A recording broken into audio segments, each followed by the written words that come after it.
the Bible. Is it hard to understand? When it comes to reading the Bible, the first thing that comes to mind is the fact that this is the Word of God. The seals have been broken, and the truth is here. And when we go throughout the scriptures, when we go throughout extra biblical records, we find that the language that God employed, that He used to create the heavens and the earth, was the Hebrew language. Christ said, I came for the lost sheep of the house of Israel. But yet no one, no religious leader, no religious church out there anywhere can now identify the 12 tribes of Israel. Can we? God is quite simple, but it seems as if man makes understanding Him hard. What are those mysteries? The truth of your book and the truth will make you free. The Hebrew and Bible Academy, you're invited.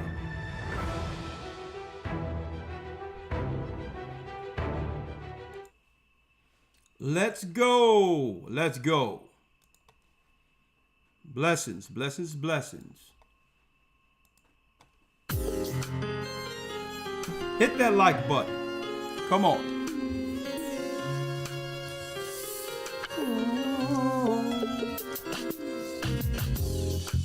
The East is where we're from. Shalom, shalom, shalom. 12 tribes of Israel. In 721 BC. 721 BC. The Assyrian king. He took us down, we fell. Hit the like button. With the great escape we went through the Euphrates.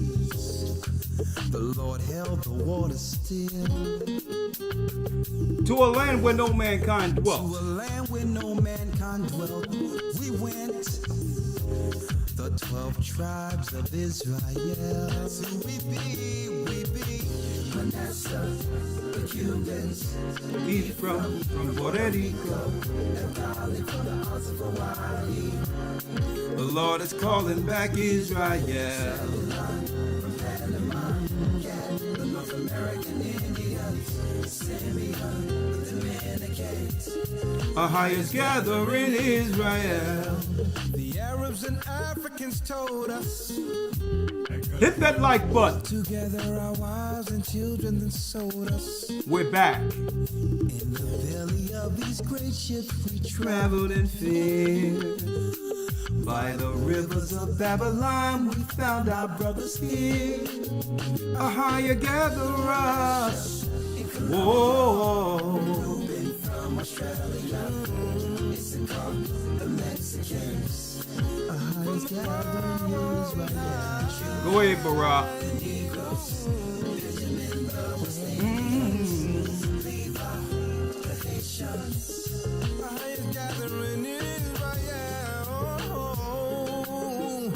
That's right, brothers and sisters. The Most High is gathering Israel.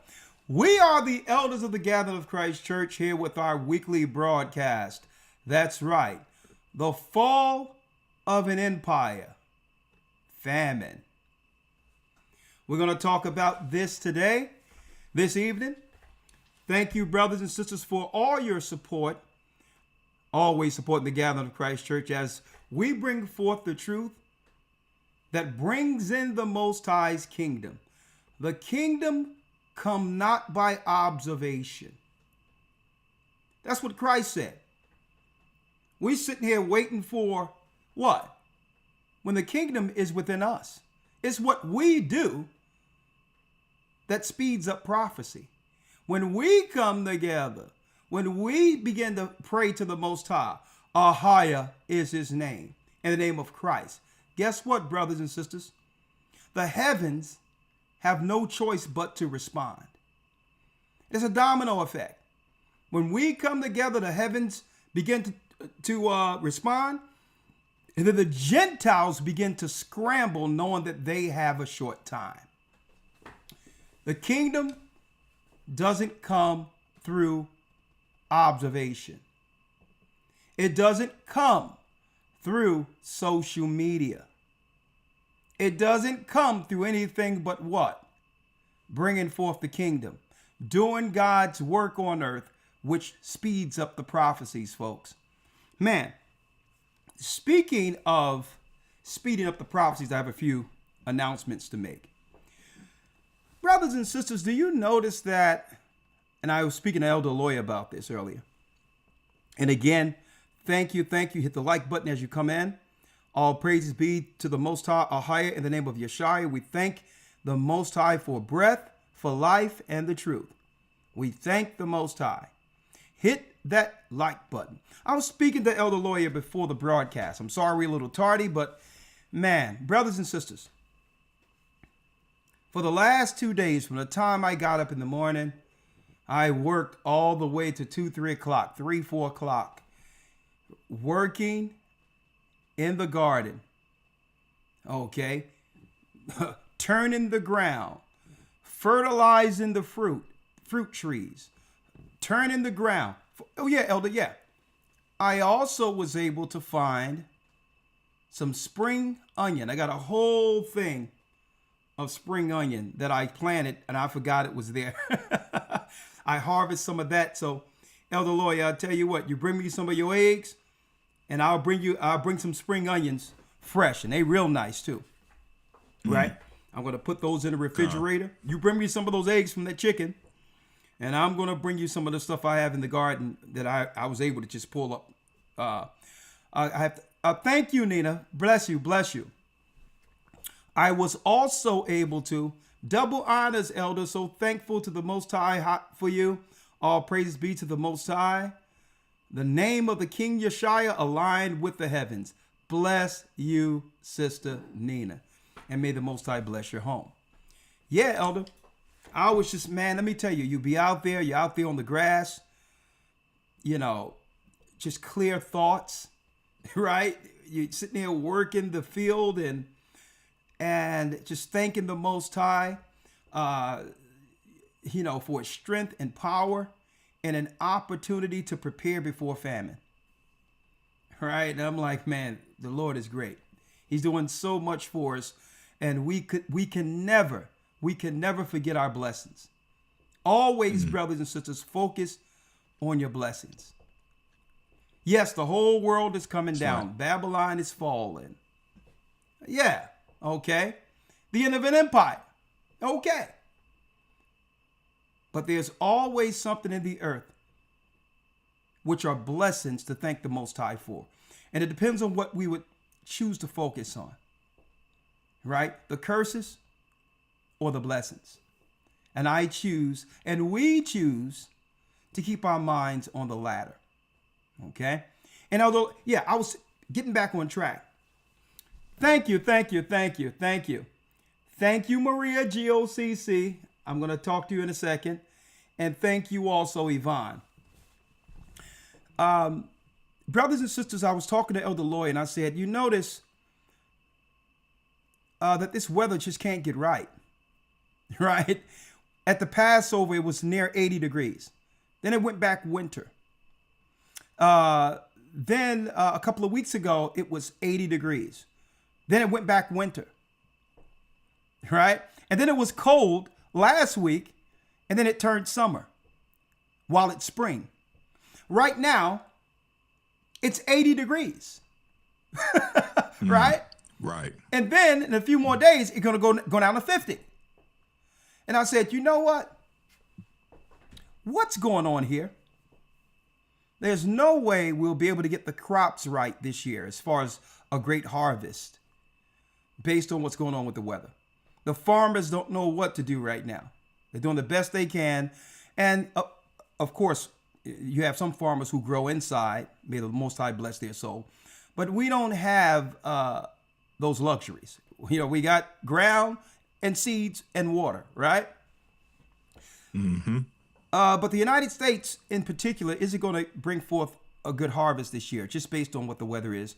And I said, Elder Lawyer, we were talking about this in one of our meetings concerning the weather. The weather. And that's why the Most High say, no matter what goes down in the earth, stay on the 364-day calendar. Okay? Because the weather in of itself isn't going to be indicative concerning what time we're in. But the Sabbath never changes. So, in lieu of that, brothers and sisters, before going into the lesson, I said, Elder Lawyer, we need to go into the book of Enoch. Because Enoch, well before the flood, Enoch the righteous told us exactly what we would be experiencing weather-wise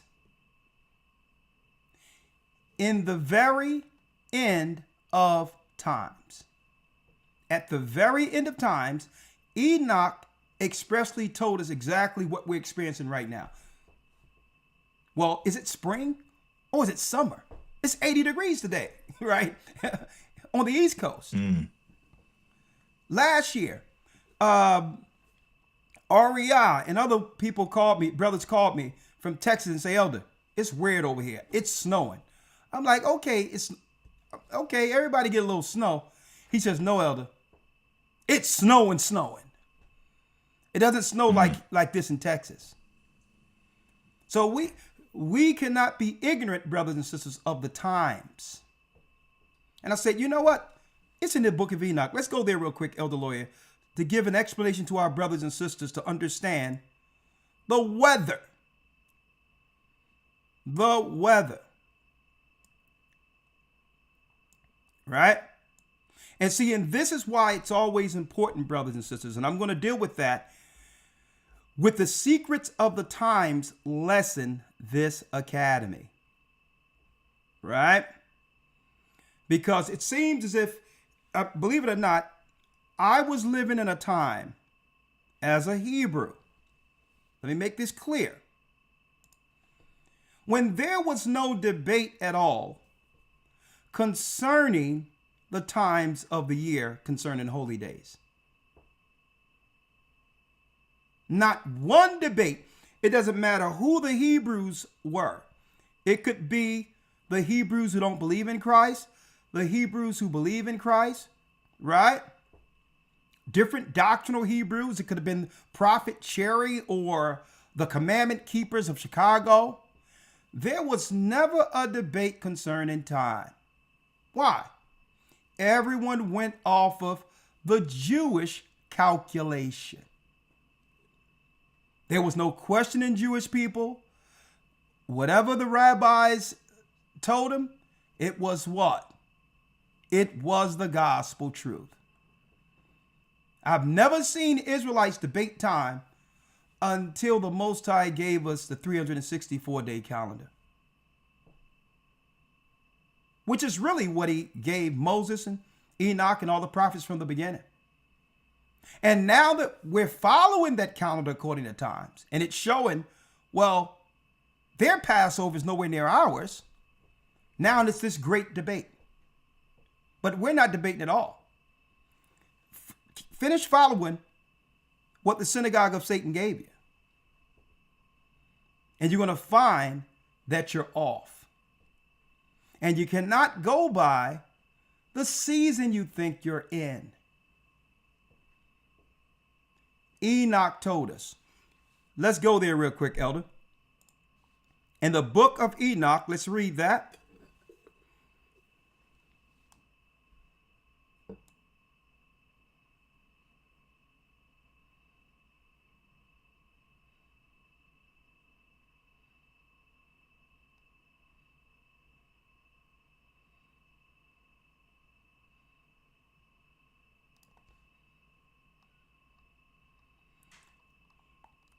There, it says, and the leaders of the stars of heaven and all those who turn them their tasks and times and departures. So for those who don't know, folks, when you look out into the sky, right, unless they're putting pollutants and metals out there to block us from seeing it. When you look above the firmament, that's heaven. The stars, the moon, the sun, all these are angelic luminaries. They're not planets. They minister unto who? The image of God on earth. They're out there to serve us. Right? Ranking order. Right? From the heavens. Now, it tells us, he says, Enoch, I've shown you everything. But check this out. What if the earth falls to sin? Then what if? Right? What if? Let me read this real quick. Right? What if the earth falls to sin? Right? Hold on. I have this mouse that's working horribly.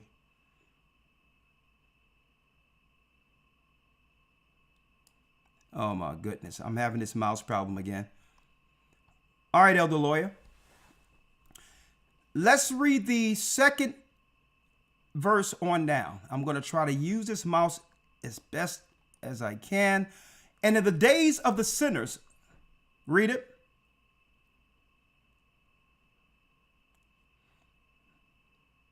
Okay, hold on. They can't hear you? Hold on. Yeah. 1 second.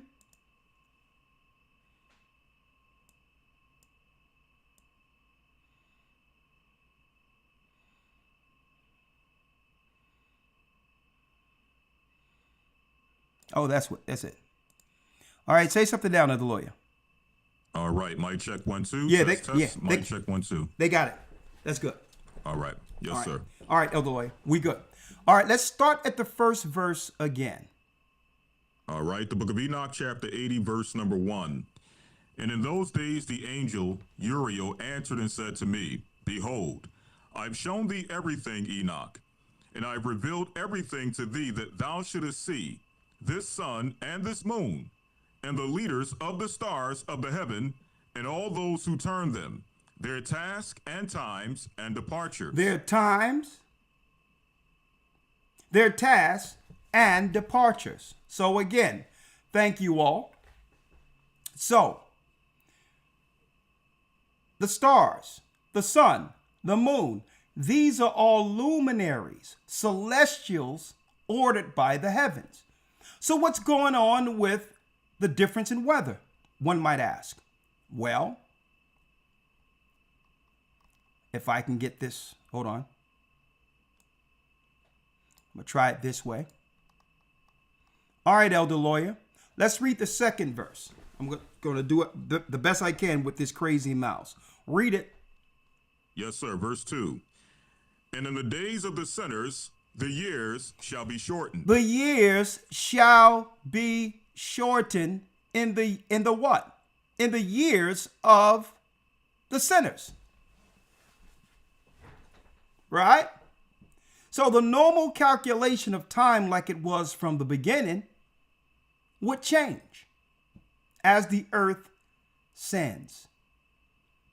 As iniquity abounds, like Christ says, in the last days, iniquity shall abound. So because iniquity has abounded, you can't look at time the way you used to, because the Most High has given the luminaries a different order. And that order is to shorten the days. See? And in the days of sinners, the years shall be shortened. Go ahead, Elder. And their seed shall be tardy on their lands and fields. And their seed shall be tardy. That means late.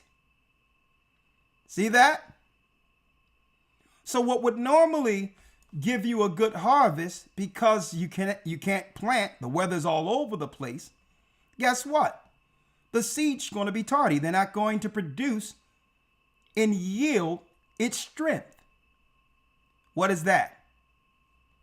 That's right. Less food for what? A seriously populated earth that holds billions. See? Then what? And all things on the earth shall alter. All things on the earth shall alter. Read. And shall not appear in their time. And the rain shall be kept back, and the heaven shall withhold it. And in those times the fruits of the earth shall be backward. The fruit of the earth shall go backward. Less food. Less food. Now think about the industry, the food industry, that's in the business of feeding seriously concentrated populations, like cities or whatever the case might be. We'll talk about that a little later. And what happens next, Elder Lawyer? Yes, sir. And shall not grow in their time, and the fruits of the trees shall be withheld in their time. Read. And the moon shall alter her order. Say that again.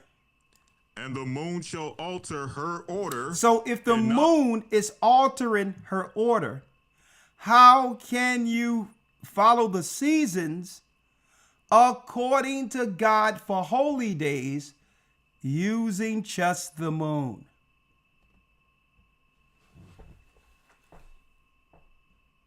Now, it's enough that the moon comes up 10 days early every year.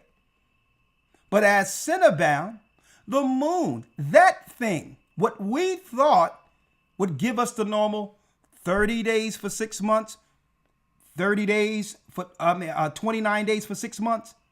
No. She's going to alter her order. So what you would normally look for that time of year, the moon is going to show you something different. Huh? So everybody looking at us like, why did we do our Passover when we did it? Y'all better think again. The Most High gave us the order of the time according to Sabbaths. That's why. We're not going to sit there and try to calculate and do all these other things, because we did that years ago to put us on order with the Sabbaths. We don't have to do it again. See? And the moon shall alter her order in what? And not appear at her time. And not appear at her time. See? What time? The calculation when it comes to the beginning of the year. She's going to show something different. And check this out. 5. And in those days the sun shall be seen, and he shall journey in the evening on the extremity of the great chariot in the west. Read. And shall shine more brightly than accords with the order of light. Come on. And many chiefs of the stars shall transgress their order prescribed, and these shall alter their orbits and task, and not appear at the seasons prescribed to them. And not appear at the seasons prescribed to them. Because usually the Manassites were good at this. You can look in the sky, see the constellations, and know exactly when to plant, all of that, what seasons would change and all of that, as well as when to harvest. See? But people are going to be looking up there and say, well, okay, I don't know what the sky's saying right now, and decide to do nothing. See? Why? 7. And the whole order of the stars shall be concealed from the sinners. It shall be concealed from the sinners. But those who can see, who's following the truth and keeping the law, it's not going to be concealed from us. Right? How do you know? Because the Most High gave us the order according to Sabbath. We don't care what you're seeing up there, because guess what? What you're seeing up there is what the Most High wants you to see. And if you're not on time with Sabbath, what's out there in the sky will confuse you. See? And the whole order of the stars shall be concealed from the sinners, but not if you're following the time that was given to Enoch. See? And what? And the thoughts of those on the earth shall err concerning them. Read. And they shall be altered from all their ways. Yea, they shall err and take them to be gods. So what will happen? This is why the Most High began to change the seasons and all that. Why? Because the luminaries that were there for us to minister unto us and to help us and guide us on earth, men began to worship nature and take those stars in the heaven in nature as gods. See? Men started worshiping Mars, Venus, all the sun, the moon. Mm-hmm. See? So through that era, the Most High said, okay, I'm going to twist time, and the only way you will figure it out is to find my son who will put you back on it. 8. And evil shall be multiplied upon them, and punishment shall come upon them, so as to destroy all. And punishment shall come upon them so as to what? Destroy all. See, that's God's plan right there. So when I seen that, I read that. Well, we read that weeks ago.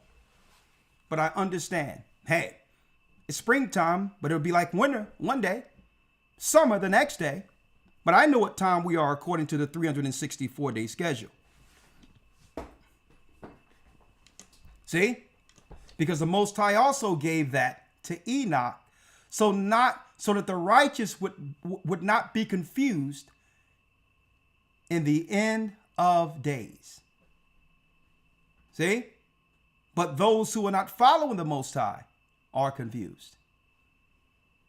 Like I said earlier, brothers and sisters, I've never seen Hebrews ever debate the time of year for Passover, when the Jewish people gave it to them. See? I mean, the same religion, predominantly a religion that don't believe in Christ at all. All right? So let me put that out there. Now, it also tells us in the book of Jubilees that because people would begin to follow what? The moon instead of 364, that all the seasons will be out of whack in the last days, aligning with exactly what Enoch was shown. Moses was shown the same thing. Now, before going into the lesson, all praises be to the Most High. I see some familiar faces out there. Please hit the like button and always support the church. Let me tell y'all, brothers and sisters, what we'll be going into for this week's Hebrew and Bible Academy before going into the lesson. Elder Lawyer, the topic this week? Yes, sir. The topic for this week will be, who is Edom? Who is Edom? Now, we're going to take we're going to go into some of the history, the original history of Edom. But this iteration of the Academy, we're going to focus on the history leading to the Romans and the chronology of Rome, from Rome to America. Who is Edom? Folks, Edom is the cunning hunter.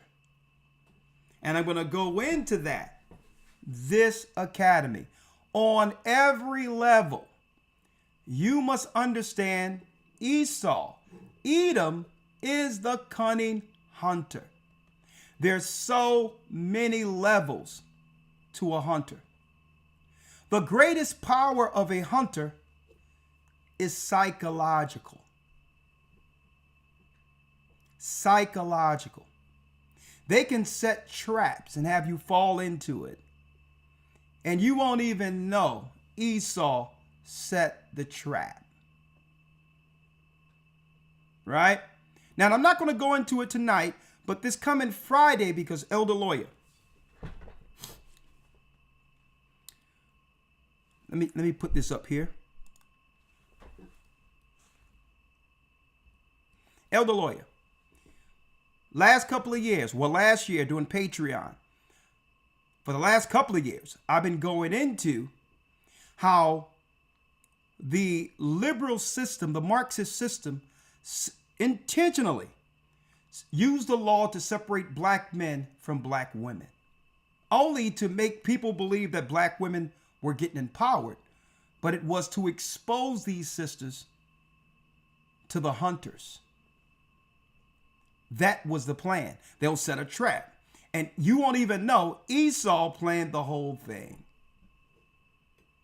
Esau planned the whole thing. Esau, the cunning hunter, will be the theme for this academy. And I mean, this week's lesson, okay? Who's Edom?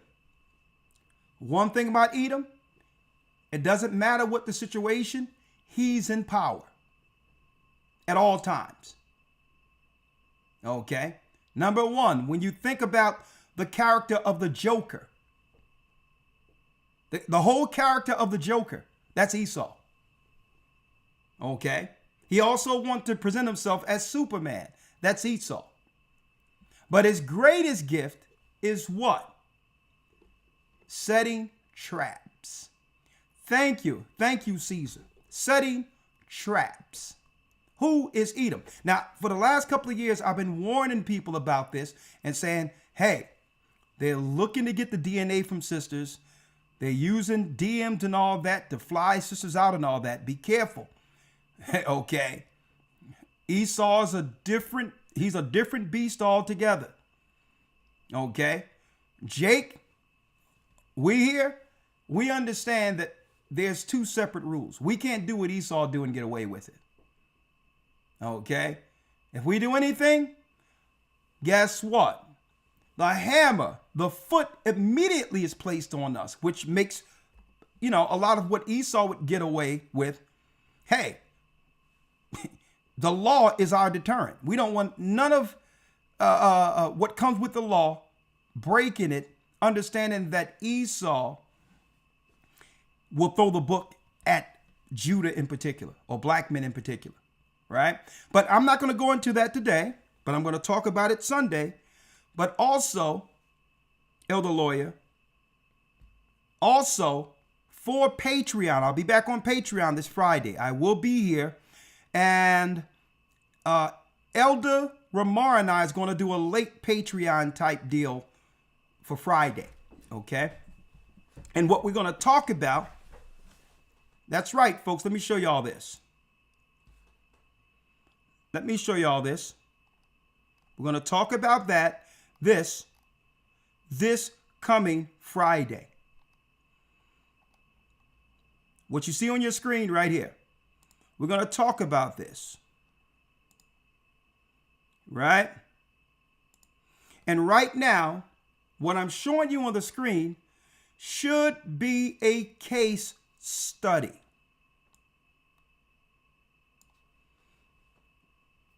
Should be a case study. What do I mean by that? Well, everyone is talking about it out there. This influencer, Elder Lawyer, I don't know if you heard about it, Ashley Janae, she goes to, I think, Zambia and was found hung, right? And I couldn't help, may the Most High bless her soul, may the Most High bring justice to this. But what I couldn't help but notice is how quiet the media, the mainstream media, is with this. Right? She goes over, she rents a place. This guy don't even pay for anything. For this online persona, moves this girl into a third world country where what? The rules are entirely different over there compared to America. And she comes up dead. Esau, the cunning hunter. And you notice there's really no media outrage with this. Unless we're talking about it. I even went online with Google and tried to get some pictures. You rarely see this guy's face in any of the pictures she's involved in. The story that they broke with this, Elder Lawyer, they only show his picture one time. You have to understand how programming works with this. They only show this picture one time. And then I couldn't help but think, Elder Lawyer, what would be the story, Elder Lawyer? You give me your opinion. What would be the story behind this?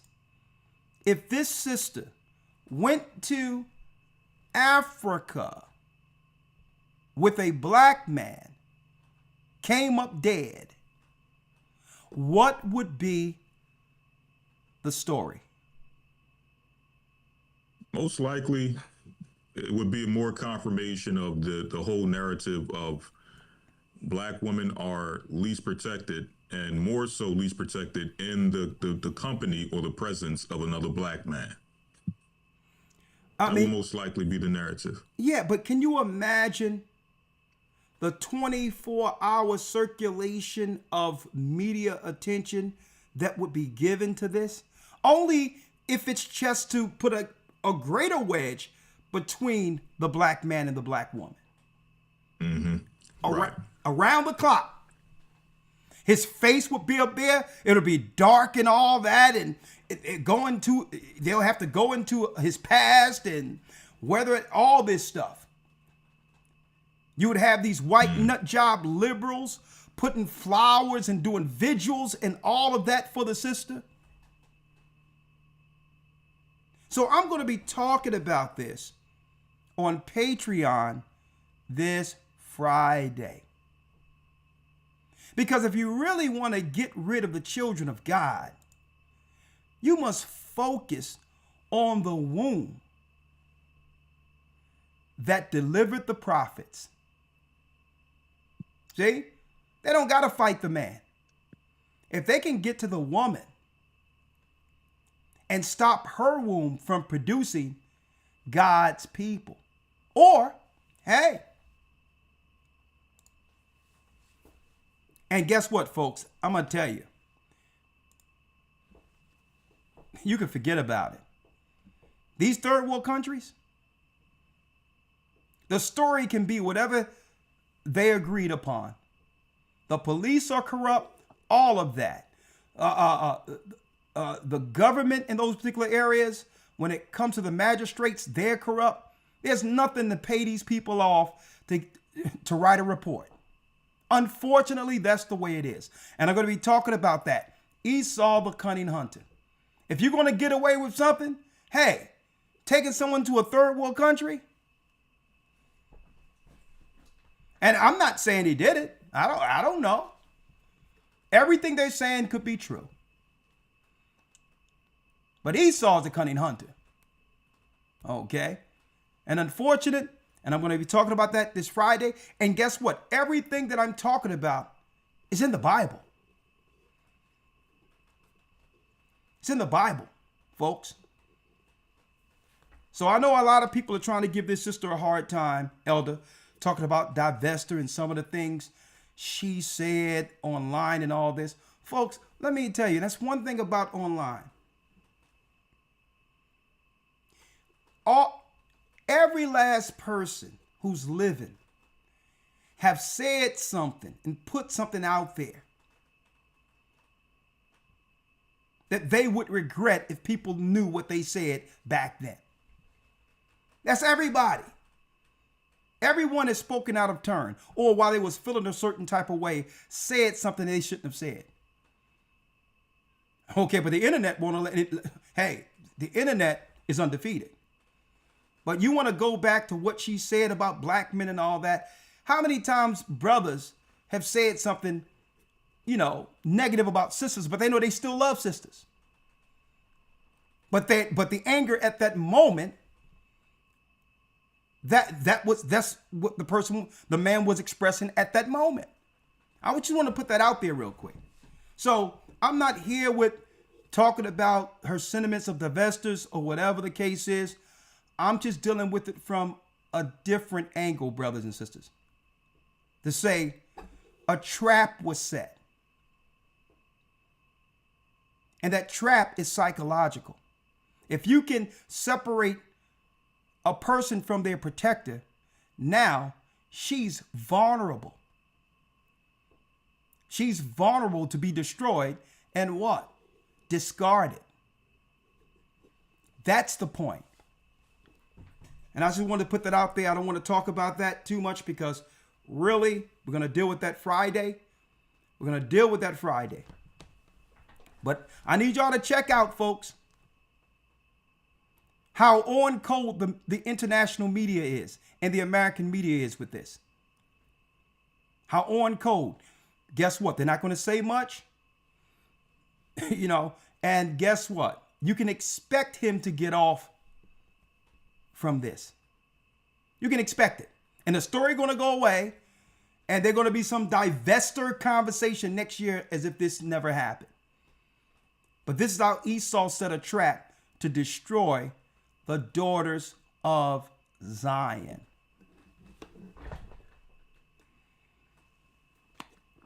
Okay, and you have a lot of these neo-Nazis, Ku Klux Klans, all these crazy skinhead type of weirdos out there. And guess what? They target our sisters. And I'm going to talk about that Friday.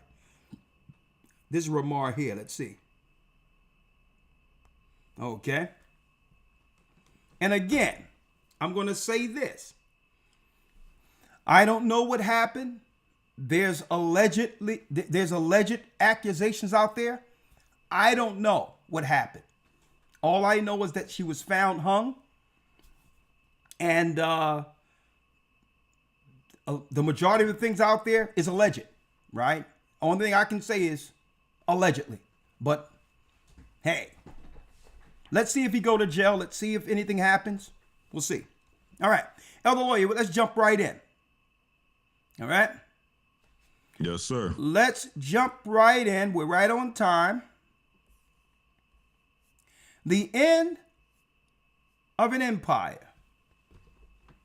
The fall of an empire, then a famine.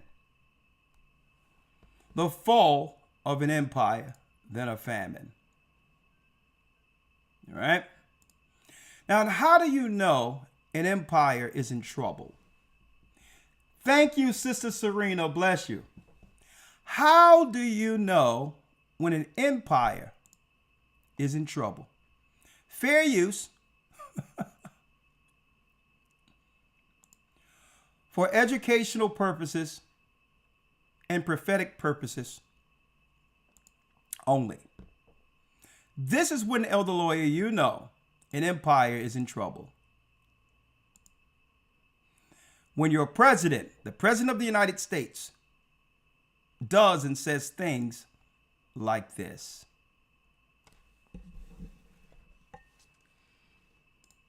Right now at 9 o'clock, President Trump is publicly criticizing Pope Leo over his stance on the war in Iran. Listen to what he said minutes ago after getting off Air Force One. I don't think he's doing a very good job. He likes crime, I guess. We don't like it. We don't like a pope that's going to say that it's okay to have a nuclear weapon. We don't want a pope that says crime is okay in our cities. I don't like it. I'm not a big fan of Pope Leo. He's a very liberal person, and he's a man that doesn't believe in stopping crime. Trump also said on Truth Social tonight that if he wasn't in the White House, Pope Leo wouldn't be in the Vatican. This is all in response to the Pope's rebuke of the war yesterday. He said that a, quote, delusion of omnipotence is driving the conflict. Pope Leo has also urged President Trump to look for an off-ramp to the conflict in Iran. So let's examine this for a second. Getting off Air Force One. I don't think he's doing a very good job. He likes crime, I guess. We don't like it. We don't like a pope that's going to say that it's okay to have a nuclear weapon. Now, an elder lawyer, examine this for a second, right? When have you ever seen the President of the United States denigrate its spiritual leader, the Pope? Me personally, I've never seen it. Not to say that it hasn't happened. I don't know. But in recent history, as long as I lived, I've never witnessed it myself. I have never witnessed it. A matter of fact, it's outright disrespect But what it's showing is a crack in the armor, where Esau has begun to turn on Esau. You don't disrespect your spiritual leader. Okay? Not publicly anyway. See, there's a code amongst them. You can feel what you want to say. You want to say what you want to say behind closed doors. Knock down, drag out fights, arguments, and political discourse to get to solution. But you don't do this publicly. Especially denigrating the empire who created you. See, Esau is not going to take this lightly. What we're seeing is Revelation 17 play out in real time. Straight disrespect. Yeah, there's a crack in the armor. See, you have to realize the political alliances as well as the spiritual alliances for an empire goes hand in hand. Right? And what's great about this, Elder Lawyer, is that the children of Israel, we're just sitting back with popcorn, watching the whole thing go down. They're going against their own spiritual leader. He called them all types of names. I believe that this was the, I think this was the PG version of what he actually said against the Pope. Right? So let's talk about this. Because it seems, allegedly, that most people out there are thinking that Trump has become unhinged. That a lot of people out there believe this. You have even Christians have jumped ship. Right? I've never seen Christians out there saying, well, hold up, we don't believe in the dispensationalism. All the stuff we've been teaching for years, the white Christians are teaching now, Elder Lawyer. Right. Right. I'm going to tell you, they're going to say everything. Esau, Elder Lawyer, is going to say everything up until what? Up until the fact that they have to admit that the slaves who are brought here are actually from the lost sheep of Israel. Their genealogy goes directly to the people in the Bible. They'll admit everything up until that line, right? Up until they get right there. Oh, that's a step too far. We'll admit everything else, even though we're ear hustling at night, listening to all their lessons. But we're gonna admit everything up until that line. We ain't crossing that line to tell everyone, hey, that these blacks are actually the chosen people. Now, that's a step too far now. Now, getting back on point here. So Europe, Elder Lawyer, the Europeans for months have been taking stances to separate themselves from the United States of America. Right? They're taking steps. EU wants possible action after U.S. barred 5 European accused of censorship. So there's a war between Europe, who is the 10 horns, and America. And the 10 horns, which is Rome, they're seeking to cut bait only to let what? America sink itself. And this is why it doesn't matter what type of treaties or agreements Trump may align with, may do with Iran. That's right. The state of Israel don't care if America makes a treaty or an agreement with Iran, because what? They'll break it. Israel will break any treaty, any alliance that America makes, so to sink America. That's the plan. Because the Europeans, the Ten Horns, feels that what? America has grown beyond itself and have forgotten the Ten Horns who created her. And I'm going to be talking about that. Who's Esau? The pride of Esau. Let's talk about that, Elder Lawyer, before going into how they're strategically doing this to starve America out. Let me tell y'all this, brothers and sisters. Listen to me and listen to me good. We've been talking about this for years. There's no way you can go into a war with Iran. No way. They've already done what? The war games on this. There's no way you can go into a war with Iran without what? Strangling the economy that leads to a famine here in America.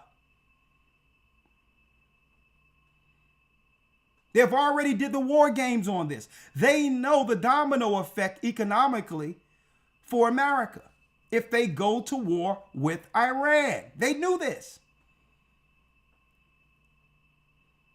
So how do you take down a standing army of 300 million people with almost every person armed with a weapon? That's a standing army. Who can fight an army of 100 million people? Well, what you got to do is you got to bring in a biochemist and come through and get rid of a lot of the population by having them through some bioweapon, allegedly. Get rid of, slowly knock out 10 to 20% of them, if not more. Then replace them with immigrants who want to see America falls based on the destruction America have done to their countries. Right? That's how you do it. And then you fight the war of all wars. A war that has no, listen to me clearly, brothers and sisters. There's no way you can fight Iran and have America escape a famine. Impossibility. And they know it. Impossibility. So this is how you fight a standing army that has the freedom of speech and freedom to defend their speech by bearing arms. You go to a war that would lead to pulling the rug right up from under comfortable Americans. And this is when the prophecy of the Bible pops off, folks, because they're going to do EMPs. They're going to do many things and blame on Iran. They just need the war to pop off so they can use it as a smokescreen to do everything else. And at the same time, when they do it, they're going to say Iran did this, Iran did that, Iran did this. And how do we know this? Because the same modus operandi we witnessed in Desert Storm, that we witnessed during the time of when they went against Libya, Saddam Hussein, it's the same plan. They bring in outsiders and claim it's a civil war. And now, guess what? They get the political outcome intended by blaming it on others. But they cannot do this without what? Without the optics of an enemy or a war enemy to blame it on. Folks, and that's why, hey, for the last 2 days, I woke up, prayed, went to the bathroom, put on my white scrub things over my clothes, and I went and I start digging that ground. Start digging that ground, raking, getting the ground ready for as much as the Most High is going to bless us with food. Okay, it's time to put potatoes, carrots, onions, stuff that we can make soups with in the ground. Soups can spread out. Grain to make bread. You do not go to war with Iran And folks, they've already done the war game. I got a video I'm going to show in a moment. They know what happens. And guess what? Israel, the state of Israel, which is really Eastern Europeans who are a part of the 10 horns. They're on the Pope side, folks. So the Bible tells us about this what? The pride of Esau. And guess what? This week is Esau's week. Who's Edom? Elder Lloyd, let's go to the book of Obadiah. The book of Obadiah. Small little book. I'll never forget, Elder Lawyer, coming out of the Christian church, and now I'm sitting amongst my Hebrew brethren. And I'm sitting there, I swore I knew the Bible. They talking about, yeah. By the way, go to the book of Obadiah. I said, Oba who? I'll never forget that night sitting in class with my Bible open. And they said, get the book of Obadiah. And my response was, I'm sitting there, I used, a little joker, cracking jokes and all. And I looked next to my brother next to me. I said, Oba who? What Bible are they reading? Oba who? So that made me, Elder Lawyer, because guess what? You're not going to tell me I don't know the Bible. I'm in the Christian church. Man, I went home and took me a pen and some tape. And I went through each book using the table of contents and wrote it down and made tabs all the way through my Bible. I'm like, y'all not going to get me like this no more. How to Hades, I have pastors going all the way back to slave ships. And I'm sitting here in a class thinking I know the Bible as a Christian and never heard of the book Obadiah. I said, Oba who? But as I read it, Elder Lawyer, now I realize why the Christian church never taught us the book of Obadiah. Because it would expose who's running the world. Who's running, who have set up our political construct. And no. I tell you what, only thing y'all teach is salvation and Jesus' love. Don't go into the book of Obadiah. Folks, when you see the book of Obadiah, it's clearly you can see Trump in the book of Obadiah. Okay? You can see the so-called royal family of England in the book of Obadiah. Your political untouchables. When you read the book of Obadiah, there's no doubt that it's talking about one particular people. Elder Lawyer, let's read this vision of Obadiah 1:1. Yes, sir. The book of Obadiah 1 verse 1. The vision of Obadiah, thus saith the Lord God, concerning Edom. Concerning Edom. Now, why does it say, Elder Lawyer, concerning Edom? Because, the Bible tells us that Esau would begin to what? Call lands after their own names or after his names. He would begin to rename stuff. Right? So here it is. This is what? This is the vision of Obadiah concerning a nation, a race of people who were called Edomites or Edomites. Okay? The Bible don't call these people white people or Caucasian people. See? So these people have a biblical name. So in order to understand who we're talking about, you have to know who's Edom. Because they hid themselves by renaming everything or assimilating amongst other people, hiding under their history. Like these $5 Indians we see in the United States. You go to meet a chief. You go to meet, thank you, El Dorado. You go to meet a Indian chief, a Cherokee chief, right? You're like, man, you look like John Travolta. When did you become Gad? Right? It's like, this guy. Right. What's going on here?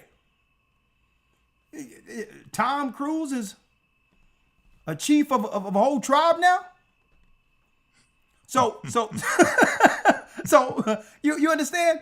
So Esau is good at assimilating, right? Studying others' culture and assimilating into it. So you have to recognize and try to figure out who's Edom, because he have what? Hid himself amongst all races of people. But guess what? He can't hide himself, because it doesn't matter where he is and what he studied. You'll always find him at the top of it before it's over. Okay? Because that was the plan the whole time. Okay? It wasn't about him becoming a Cherokee Indian. It was about him running the Cherokee Indians. See? That's right. So he'll study you, right? His plan is not to be amongst you or to respect the culture he's learning. No. He study you to find what? The inconsistencies, the faults, the vulnerabilities, what he can expose to one day rule over you. See? So they never wanted us to read this book called the Book of Obadiah, folks. Folks, this book, folks, is only one page in the Bible. Think about this, folks. It's only the Book of Obadiah. Look, there's only one chapter, folks. I'm going to show y'all this. Look at this.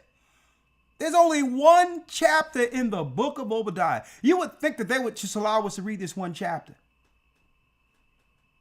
in the Christian church, folks. It's so groundbreaking.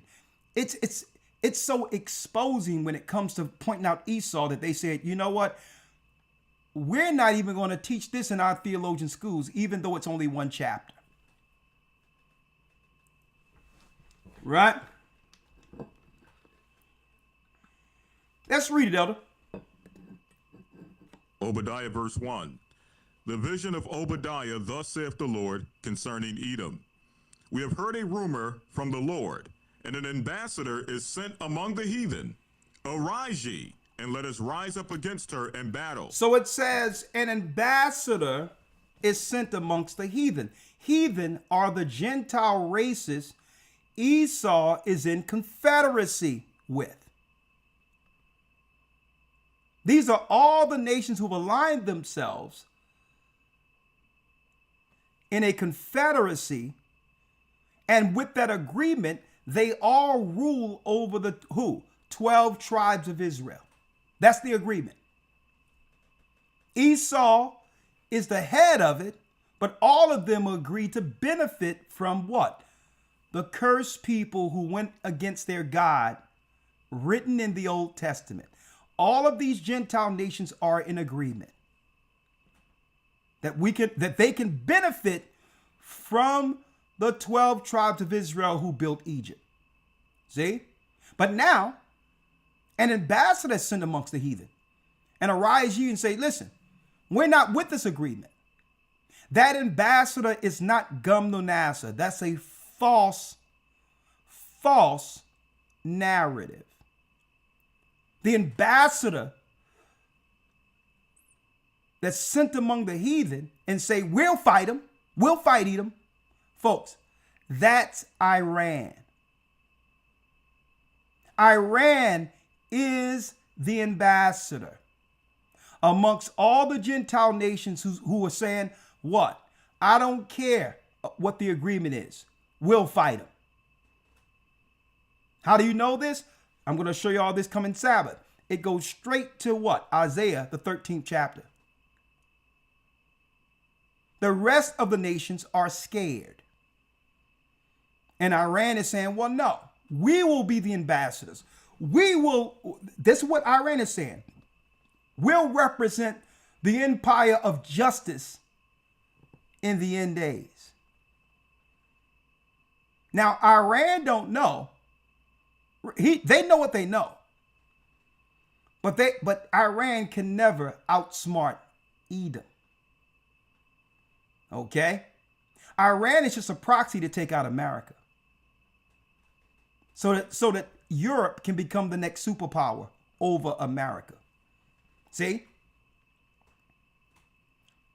So this is why, that's right, the state of Israel is goading and instigating this war, regardless of America's politics. Because Iran is not trying to take out Europe. Iran is focused on taking out America and all its allies in the Middle East who have aligned themselves with America. Iran see the Middle Easterns, the United Emirates, as what? You got it. Traitors to the Muslim state. We're going to quantify this thing for y'all tonight. It's going down, okay? Hit that like button. Arise ye, and let us rise up against her in battle. Read. Verse 2. Behold, I've made thee small among the heathen. Thou art greatly despised. I've made thee small among the heathen. The Most High did. Out of all races of people, the white race is what? The smallest race compared to any other race or nation of people. But what they do, they'll get into a country and concentrate themselves together in an area and multiply and become the majority. And how do they become the majority? Well, they become the majority if you allow them to rename everybody into separate groups. See, I don't care if you call them Irish white. I don't care if you call them Polish white. I don't care if you call them Jewish white. I don't care if you call them Russian white. What they all gonna, when they all come together in a condensed area, what are they? White. So that makes them the majority. Okay? But if they can, through politics, separate people along any lines and have the control to do so, and say, well, guess what? No, you're not the 12 tribes of Israel together. No, you're black. You're Hispanic. See? Or you're Dominican. See? You're Haitian. See? You're Puerto Rican. See? Oh, you're Cuban. See? See, they got the power to rename people into separate groups because if you identify that group and you identify with that group, you automatically become a minority compared to white people. You see that mind job right there? Even though we're the same people. So automatically, they must use what? Psychological warfare to make us believe that there's more of them than us. Well, no, there isn't. We've just been divided and identified as a low minority group. And guess who set that whole program up to make you believe that we were the minority? The minority.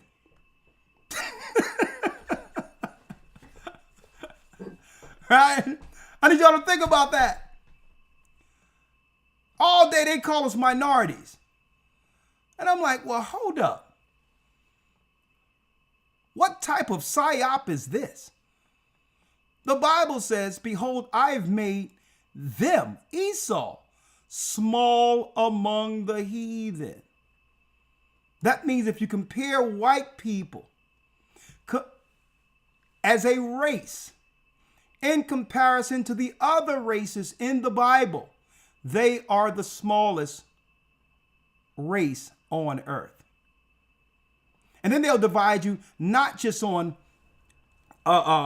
cultural, racial lines. Then they'll even go to the point where, you know what, let's divide them according to sexuality.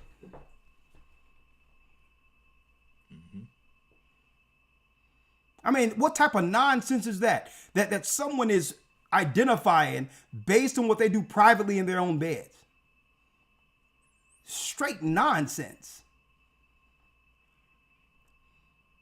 But as long as you identify with that, now you have separated yourself even further from what? A majority group you were a part of that can oppose Esau.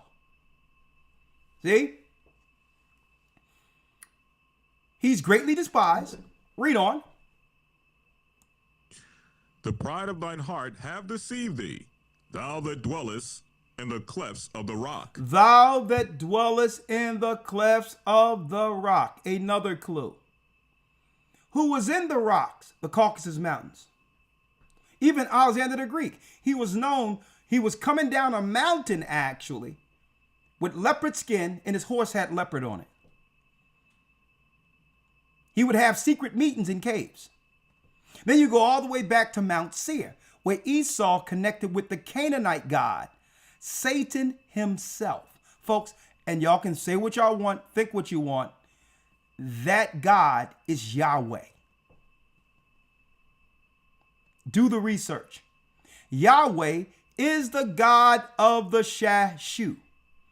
Now, usually we do a lot of this in the academy, but I'm dealing with the academy who's Esau from a different angle this Sunday, so I can show you a little bit what we talk about anyway.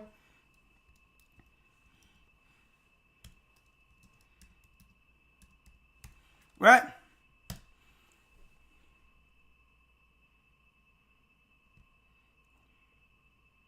Look at this. Yeah, right. I'm gonna show y'all. Right? For some reason, when you type things in, it goes straight to AI, but I'm gonna go to the irregular page. The Shashu of Yahweh refers to an early nomadic group mentioned in the 14th to 13th century BCE West. Egyptian inscriptions found in Solib and Amara West, which means Yahweh was in Egypt during the time that who? You got it. That Moses was in Egypt. So Yahweh isn't the name that was shown to Moses. Now you go to the Shashu here. These are Edomites. See? Look at this. Tell me that guy don't like Justin Timberlake right there. Cry me a river, you can go on and just. Shashu.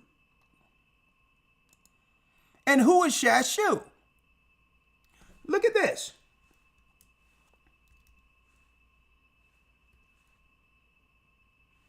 Look at this. Look at this. The 14th century cult of Yahweh had reached Israel, groups of Edomites and Midianites. Listen, worship Yahweh as their God. Huh? Cry me a river. Yahweh, the cult of Yahweh was set up by Esau when he went up into Mount Seir worshiping Satan. Yah is God. Hova is mischievous one, fallen one. And that's the God of the Tetragrammaton. Thank you, Will C. See that?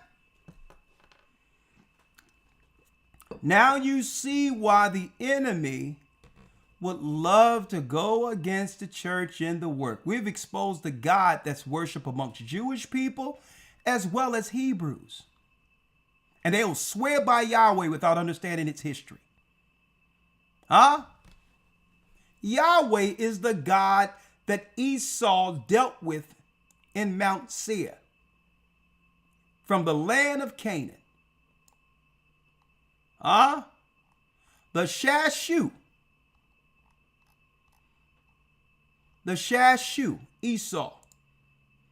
So you can't tell me that Moses received the name Yahweh when it was already in Egypt.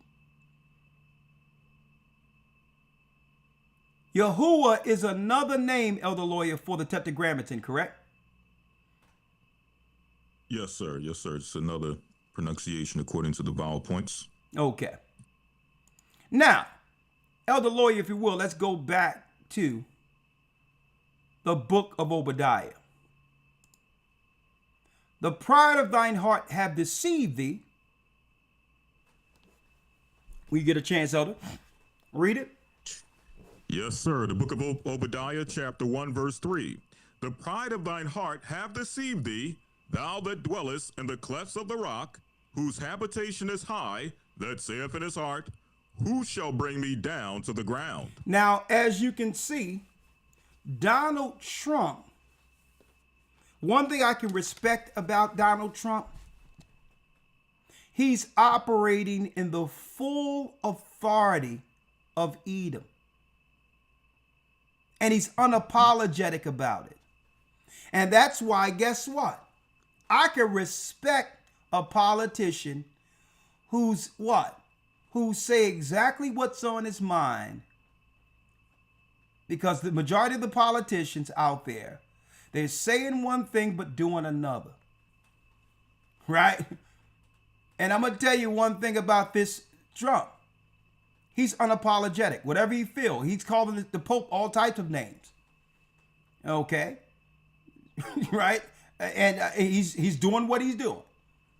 I've never heard somebody get up one morning and get on the news and say, we're going to totally obliterate this country. We're going to move them back into the Stone Age and there'll be nothing left. No men, women, or children if they don't make an agreement by 8 o'clock tonight. Right. If that's not rash, I don't know what is. Right? So, I mean, you talk about a God that's full of pride. But it says the pride of his heart have deceived him. Hit that like button, folks. Thou that dwellest in the cleft of the rocks, whose habitation is high, Caucasus Mountains, Mount Seir, the mountains in Eastern Europe, who said in his heart, who shall bring me down to the ground? Who can oppose me? Is what Esau said. Like the example I can show you about what just happened to that beautiful sister over there in Africa. Who you think? Guess what? Who think that sister going to get justice? Esau's like, hey, who can bring me? Who can judge me when this is my setup? That's what Esau said. And check it out, Esau. Check out how Esau worked, Elder Lawyer. Right? I'm going to show you how prideful Esau is. He said, I'll tell you what. I'm going to take your woman into a predominantly black country. Okay? Now, I don't know what happened. I don't know what, there's a lot of alleged things out there, but I know he had no problem in leaving a black woman that he claimed to love in a black country dead, knowing that he can get on a plane with no opposition.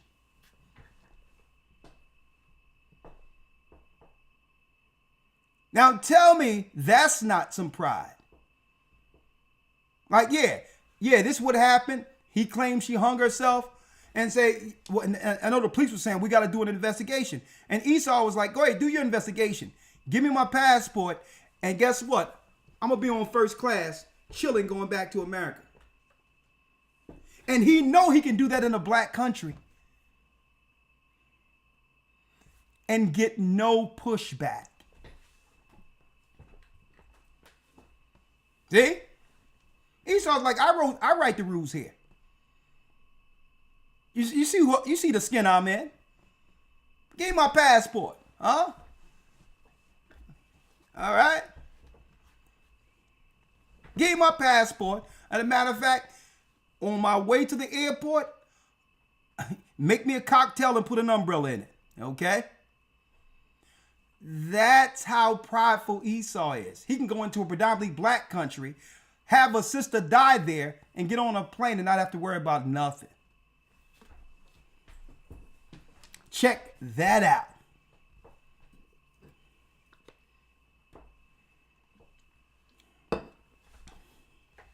And guess what?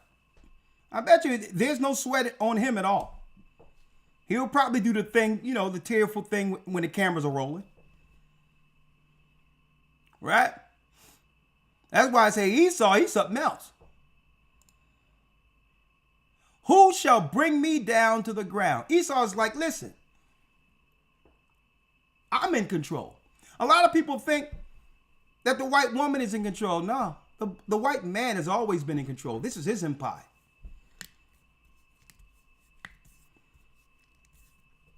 I mean, I'm saying, as a lawyer, I'm seeing some stuff I never thought was possible. Right? I'm looking at one of the more, maybe I'll talk about this Friday. One of the most beautiful women of our generation. Halle Berry. Can you imagine? Halle Berry is paying child support to a white man. I'm like, I mean, what of this world?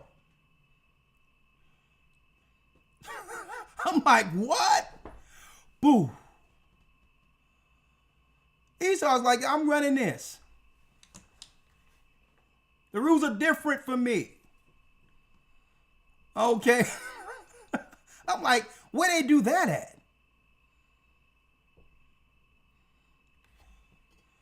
Right? I'm like, whoa.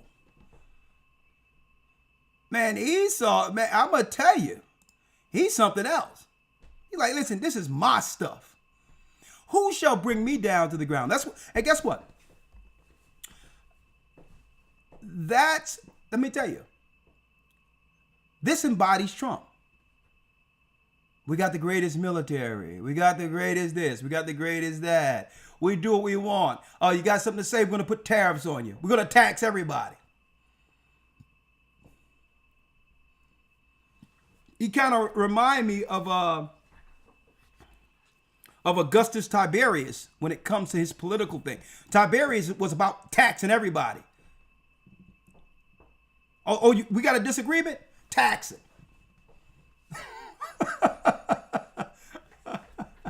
Right. Thank you, Anton Barrett. All praises. Y'all really are supporting. I really appreciate you all. Who shall bring me down to the ground? Though thou what, elder?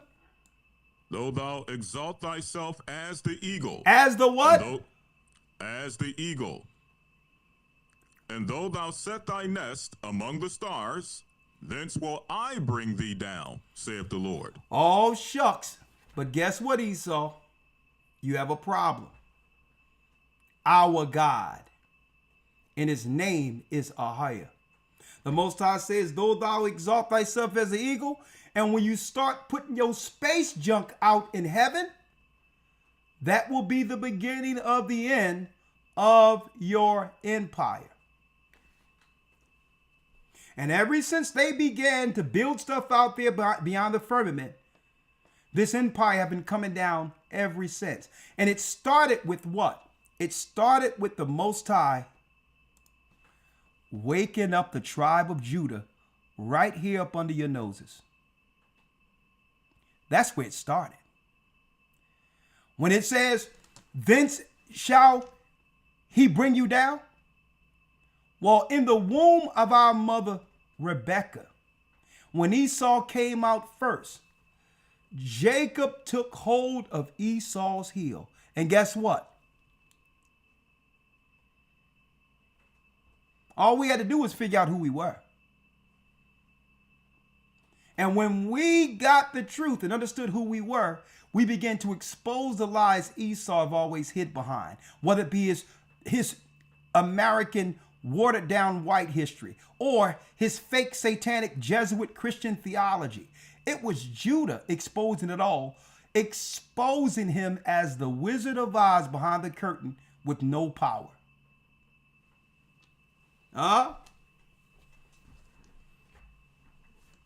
Though thou exalt thyself as the eagle. Thank you, Elder Shapat, for your news that you showed this last academy. I just had to, Elder Lawyer, put this out there again because it was so deep and apropos for the book of Obadiah. What is this? To let you know that they're planning for the fall of America. Thank you, Elder Shapat. Thank you, Elder Shapat. Well, this was in our news. For those in the academy, go to historytimes.org to enroll. You can still be a part of it. Whose Edom is going to be blown out of the water this Sunday. So what's going on over in England? Golden Eagles return to English skies, gets government backing. So they're taking down the eagle from America and bringing it back to the 10 horns, Rome. They're snatching America's eagle card. They say, nah, we made America. We're going to take down America. And now the world going to understand who was the eagle before the Pope. Rome and the 10 horns created America. We're going to show y'all. It's in the Bible that America was made out of 3 of the 10 horns. Huh? So golden eagles returned to English skies, gets government backing. Though thou exalt thyself as the eagle, and though thou set thy nest among the stars, thence will I bring thee down, saith the Lord. And you know how, Elder Lawyer, I can see the eagle snatched right up from under America, right? Usually when it comes to the United States Post Office, right? The eagle is their emblem, correct, Elder? The eagle. Right. Yep, that's correct. Yeah. So I had to go to the church today and grab a camera that AC sent. I have it with me now. We have to work it out. Very nice camera.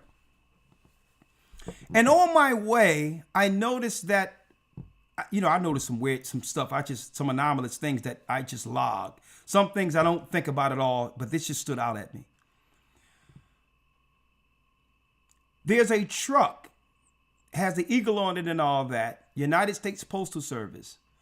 And guess who gets out of the driver's seat to put the mail into mailboxes? I'm looking. It was a full bred, all due respect, East Indian. He's driving a truck with the eagle on it. And it's immigrants here in the United States driving all of the government jobs that used to belong to United States citizens.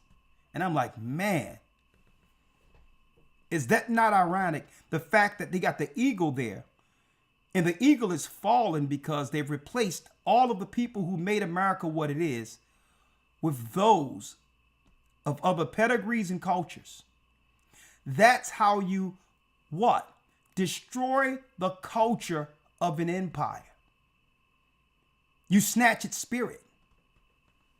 And I'm seeing this guy get out of a truck with the eagle, and East Indian jumps out of the truck and start delivering packages. I'm like, man, this is deep. And at the same time, this particular article comes to mind that Shapat showed Sunday. Let me tell you, Esau is big on symbolism. He's very big on that. And for those who are actually watching this story, why would this be news in England? How did this become news? I'm like, who would even think about this, right? Who cares? English skies, golden eagles return to English skies, gets government backing. Well, they wouldn't show this in their news unless they were planning on killing the eagle. That's America. See? Unless they were going to destroy the eagle, which is what? America's emblem.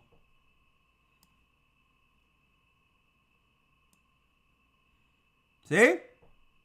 They're very symbolic with that. Very symbolic, right? Now, Elder Lawyer. Yes, sir. Let's get into it now. Let's get into it. All right? I need y'all to listen to this. There's an expert on the Iranian war. He was a guest on the Diary of a CEO. I'm gonna tell you, this brother on the Diary of a CEO, man.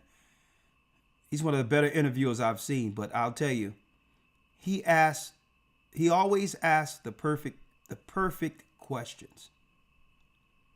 Mm.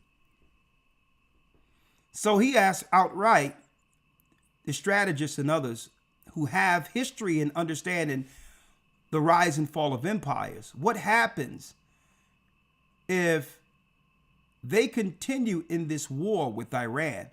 What will come of America?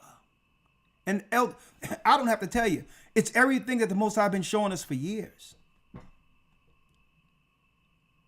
Let me tell you, if people thought that they weren't prepared for when they came with that psyop on television telling everyone to stay in their homes, that watch out for this thing from Wuhan, China.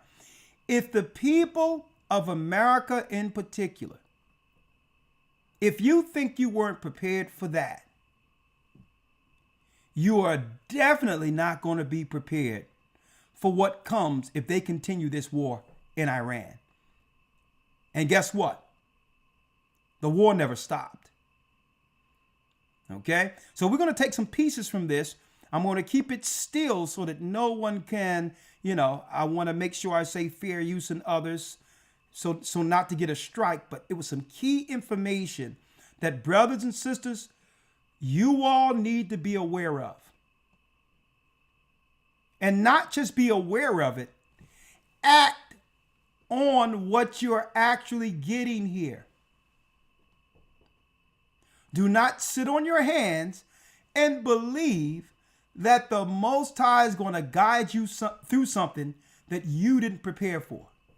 The Most High doesn't work like that. Okay? If that's the case, when he showed Joseph, like I showed y'all in that class, the 7-year famine, the 7-year plenteous, and the 7-year famine, Joseph had to do something. He didn't say, well, I got the God of all gods, the God of Abraham. Surely that we are going to eat. No. He said, listen, this is what the earth will produce, and this is how you can benefit from it if you get in front of it. But the Most High is going to bring forth the prophecy regardless. This is going to make the coronavirus and COVID look like a walk in the park, because one thing people didn't have to worry about was a lack of food. The inconveniences that we were getting was, well, I can't go into my favorite restaurant that has food unless I wear a mask. Right? That's the inconvenience we were dealing with. There was food, but you have to deal with these stupid, ridiculous rules they were putting out there, playing with the people. Right? But let me tell you, I would rather be in a scenario where I have to wear a mask, a stupid mask, to get to a table where my food would come, than have it where there's no mask and no food. Right? So we're going to come back. I'm going to play a few of these, and we have it queued up, the minutes that are ready. Hold tight. We'll be right back with You Got It. We'll be right back with the fall of an empire, the famine. One moment. The Bible. Is it hard to understand?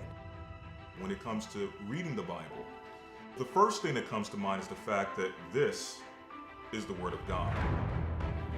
The seals have been broken, and the truth is here.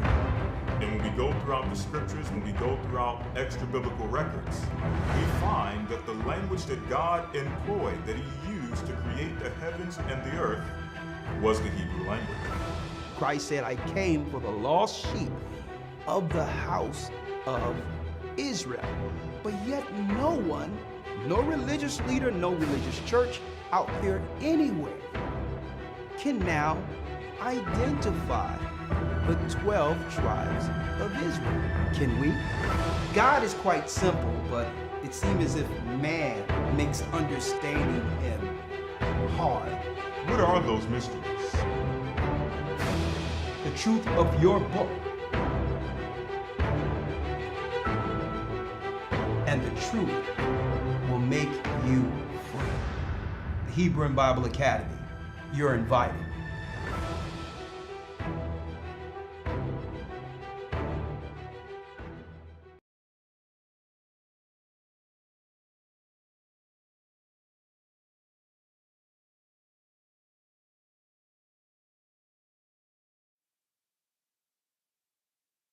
We follow you guys on YouTube. All praises be to the Most High. Talk to me. Yes, I'll praise you, God. My question is, do you guys have a church in Roanoke, Virginia, or near Roanoke where we can go?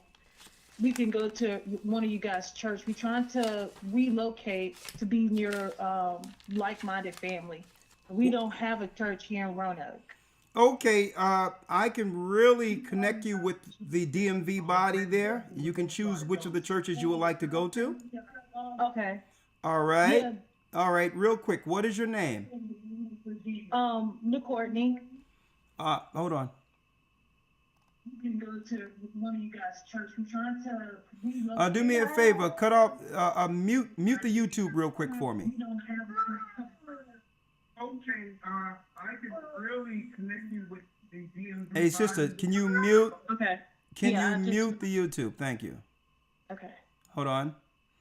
Your timing is impeccable. You scheduled that right. Yeah. So you knew we was going to commercial. You said, "Let me call real quick," right? Because I said, I just wanted to make sure I got a chance to speak with someone. So as soon as you guys went to commercial, I just went ahead and called.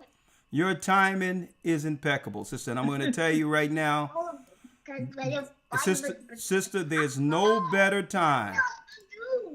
There's no better time than the time we're living in right now for you to be reaching out. Yes. Right? Today, like even yesterday, I woke up early in the morning and I'm tilling the ground. I'm getting the ground ready. I got my seeds ready. We're going to do some planting.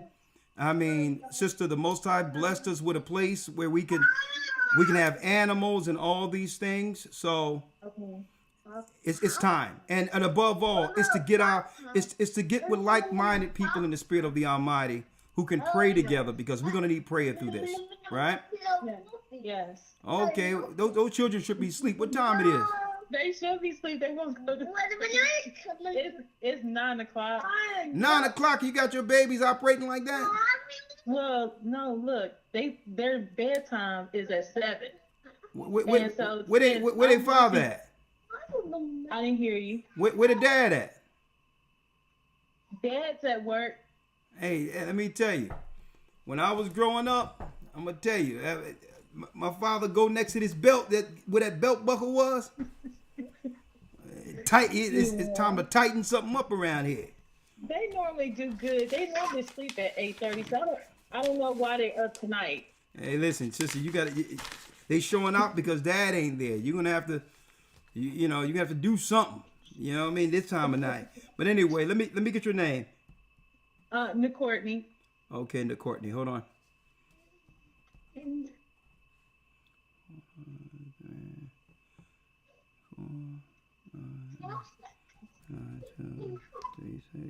Now, Courtney, I'm gonna tell you, your timing was. I mean, you did this thing right between commercials. I have to respect that. So, I said a prayer about it before I called. look at that. And I don't usually listen. I don't usually pick up until we're actually past the broadcast with the meat of what we need to bring forth. But it was the Spirit of the Almighty. So I'm gonna give this phone number to the DMV, and I'm gonna have somebody reach out to you, so you and your husband and children can connect with the body. Welcome to the body of Christ. Thank you. Okay? Shalom. Bless you. Thank you. Have a great night. I have your phone number, so be looking for a call, okay? Make sure you pick up. I will. All right, bless you. Okay, thank you. Good night. All right, Elder Lawyer. Here it is. All right. I'm gonna tell you, she that was smooth how she did that, so I had to respect it, you know. Yep, glad she got through. Oh yeah, all praises, all praises. All right, so here it is, Elder. Let's go.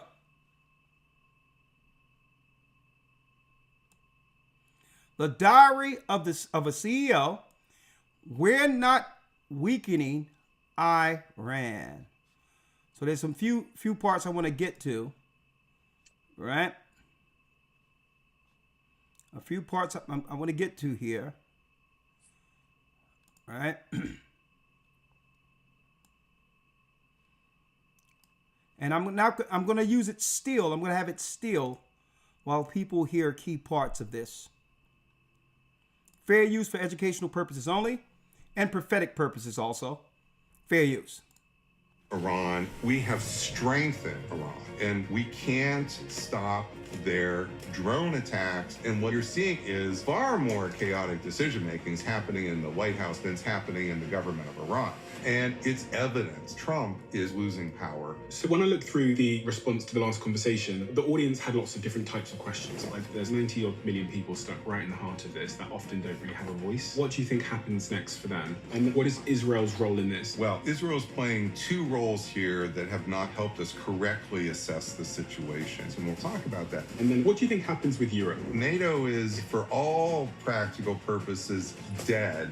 And what happens next? So for 21 years, I laid out what a hypothetical bombing campaign of Iran would look like. And when I was here last time...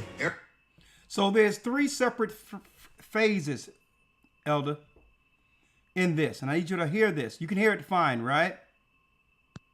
Yes, sir. Loud and clear. Great. There's three separate phases that they've already played out in war games. And he'll tell you this is what's going to happen through these three phases if America continue in this war.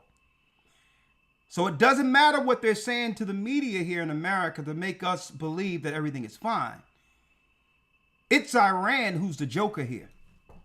Okay, Iran, I mean, and it's Israel, the state of Israel, proxy to the 10 horns who's the issue. See, a lot of people, Elder, thinks that it's the state of Israel. They keep on saying it's the state of Israel. It's the state of Israel. And guess what? That's intentional. So now you can blame Jewish people in Israel as the boogeyman, or claim that it's a religious war, when a lot of these Jewish people in Israel, these Israeli citizens, a lot of them are secular, atheists, non-believers. Right. So now we have to stop looking at the boogeyman they're putting before us, right? Because right now the boogeyman is, and of course I can understand, so the synagogue of Satan, but there's another layer to this, as Esau as the cunning hunter. Who put the Eastern Europeans there? Who put them on boats in 1948? And a lot of these people on boats, they weren't religious Jews who went there to become citizens in Israel. That's documented. They were there to help build the colony. Right? Right? So, the Balfour Declaration, which was drafted by Lord Balfour, Great Britain, which gave that a place in the Middle East to white people who would have what? A land of their own, if they should stake claim as Jewish. Right? So it started from the 10 horns. It started from what? Rome. Great Britain is what? You got it. A faction of the Roman Empire. So without any further ado, let's go. Fair use for educational purposes only. Okay, let me get here. If I can get one layer that shows both of them together. Hold on. It's all good.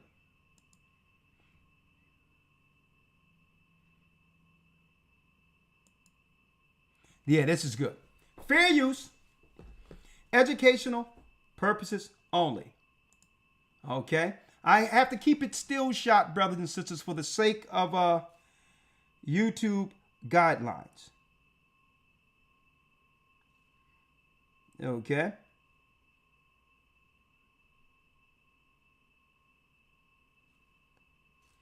Hold on.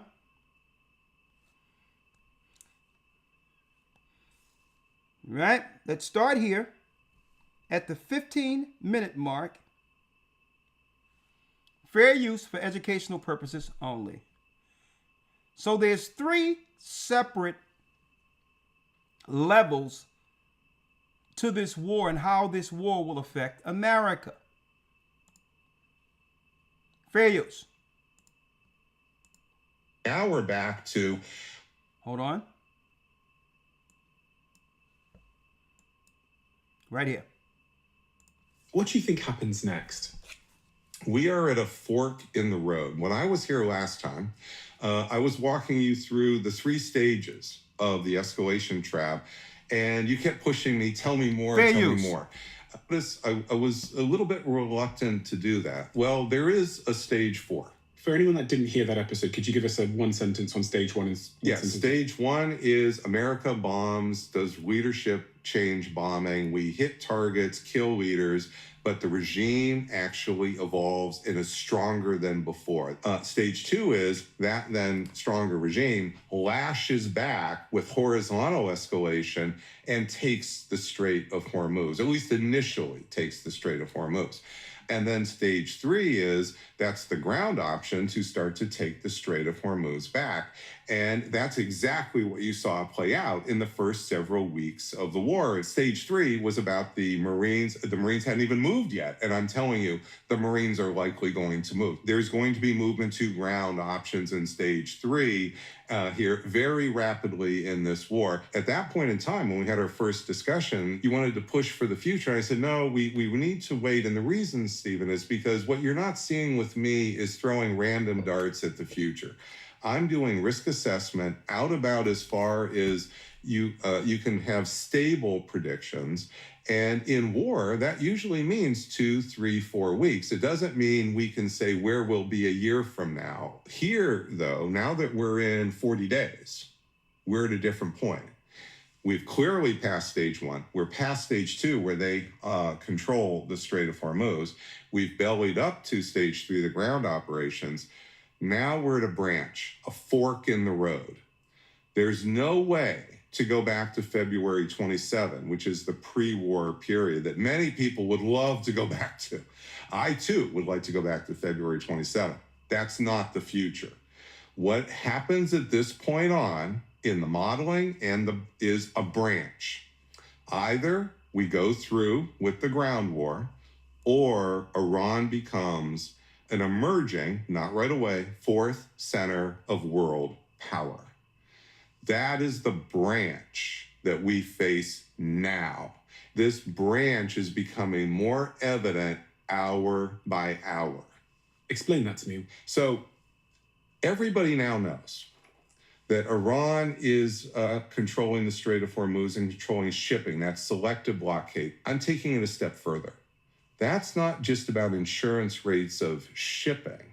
That's generating political power for Iran to get other states to kowtow to it, to accept its objectives.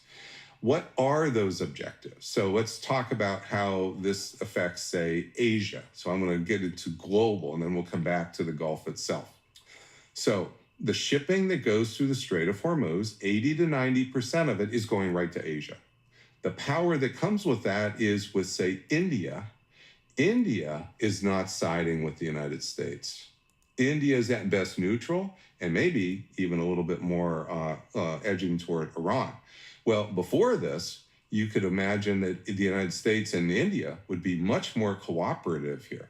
That's not what's occurring. And why is that? It's because that oil that's going into Asia for India, this isn't just about the price of oil. This is about the supply of oil. When you lose literally all the supply, that is a greater cost than simply having to pay more for it. So India is in a much more difficult situation than Europe and the United States right now. Now look at Japan. Notice in the Oval Office, President Trump brought in the leader of the head of state of Japan and basically browbeat her. And she still wouldn't budge. She still would not kowtow to Trump here and actually provide military support. What did she do? She's distancing herself from the United States. Fair use. So now Japan is distancing from the United States. Look at all these countries. They're not telling you this in America, folks, who are now distancing themselves from the United States. Right? Fair use, fair use, fair use. That's exactly what Iran wants out of America's Asian allies. This is geopolitical power, and it's rooted in the control of Hormuz. It's rooted in the selective military blockade. That selective military blockade produces vulnerability to India, vulnerability to Japan. And that is what we call it the leverage, but the leverage is not enough of a full description. This is reorienting America's allies in Asia. Now, let's talk about what's happening in the Persian Gulf itself. Before the war, February 27, there was essentially a balance in the Persian Gulf where you had Iran on one side and you had this growing collection of Gulf states that were part of an emerging web. They're cooperating with Israel more and more on different issues. President Trump is bringing in his AI billionaires to sort of grease this cooperation so that there's some material benefits. Well, that was effectively a counterbalancing coalition to Iran. Now, what's happened after 40 days is this is breaking down fast. America has military bases in Qatar, has military bases in Bahrain, has military bases in Kuwait. I'm just picking a few, and military base, of course, in Saudi Arabia. These military bases, they are producing little leverage here against Iran. In fact, our aircraft carriers are not anywhere near the Persian Gulf. They're 1,000 miles away. These bases are big fat targets. They are above ground. Iran's precision drones can hit things above ground, and they're doing it on those bases. That was their immediate retaliation.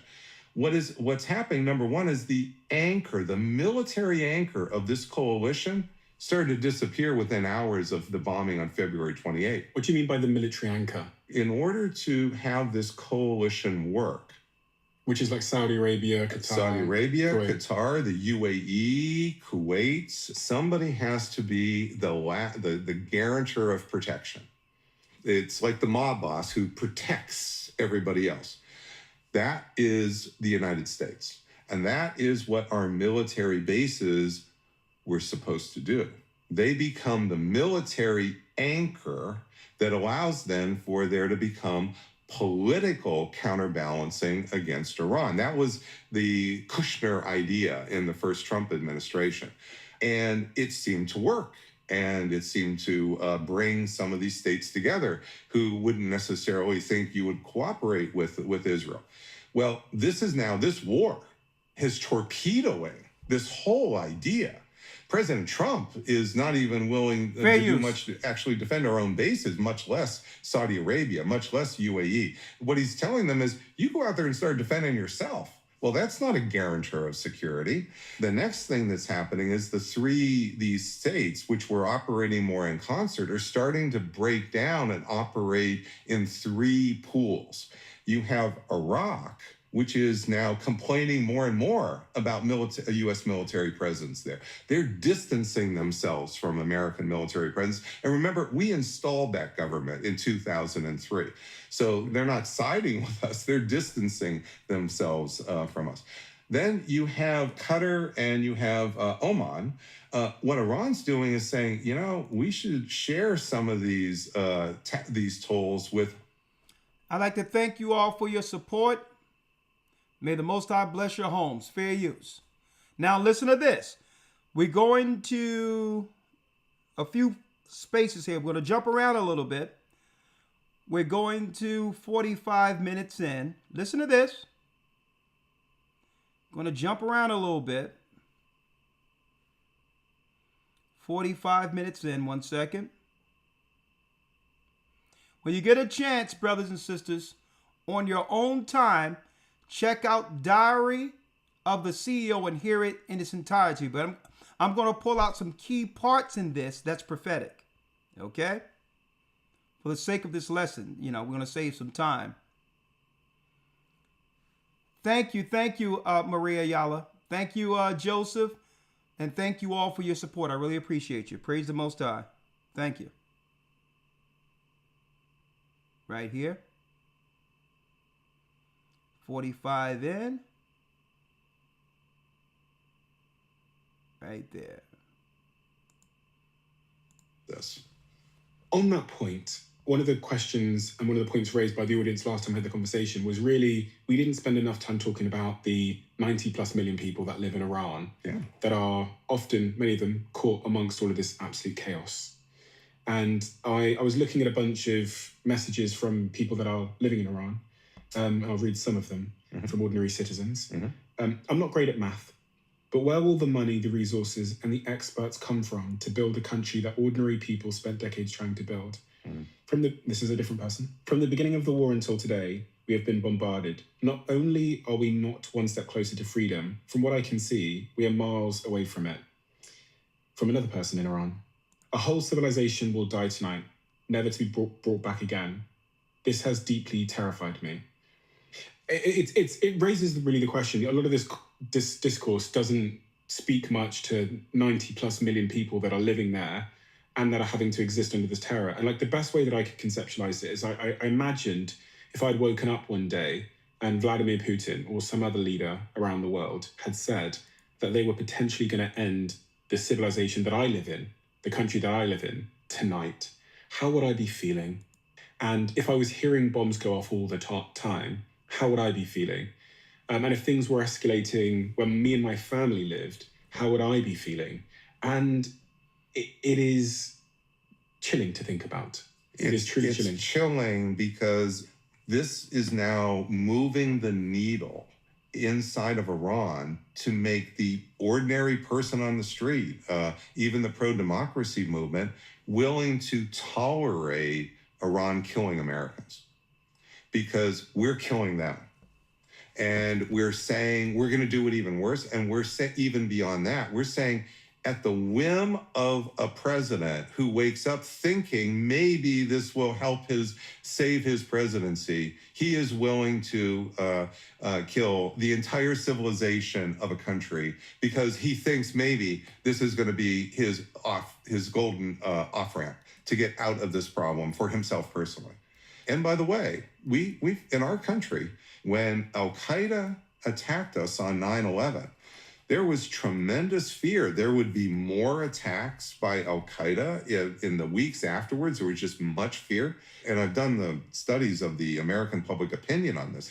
It's the fear of Muslims killing Americans that's driving the support for the Iraq war. If this is happening to Americans, you can only imagine what's going to happen to the ordinary Iranians. And they've been subjected not to just one attack, 40 days of attack. So for the average Iranian person that opposes the regime in Iran and has been living under terror and oppression for many, many decades, what do you think happens next for them? They're the group of people that I think about and care about the most in this equation. We spend a lot of time talking about US power and we talk about lots of these other regional partners, but there's like 90 odd million people stuck right in the heart of this that often don't really have a voice. Their life expectancy will go down in measurable years. So if we had taken out the electric power, so this is something I know quite a bit about. In the 1990s, I was working for the Air Force. Literally under my boss was John Warden, the leader of the Leadership Decapitation School. And he brought in, not classified at all, he brought in engineers of electric power plants to teach us how to take down electric power. The electric power grid in Iran, it looks like a network.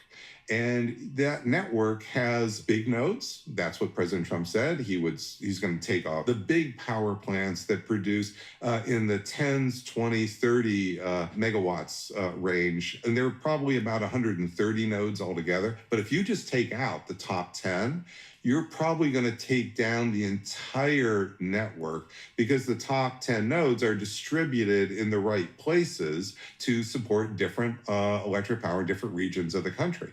You have two choices in targeting sense. You can take out the transformers, in which case you knock it out for a week or two, and it is inconvenient, and yes, there will be some people who will die. There were human chains around those targets, by the way. Those people would die.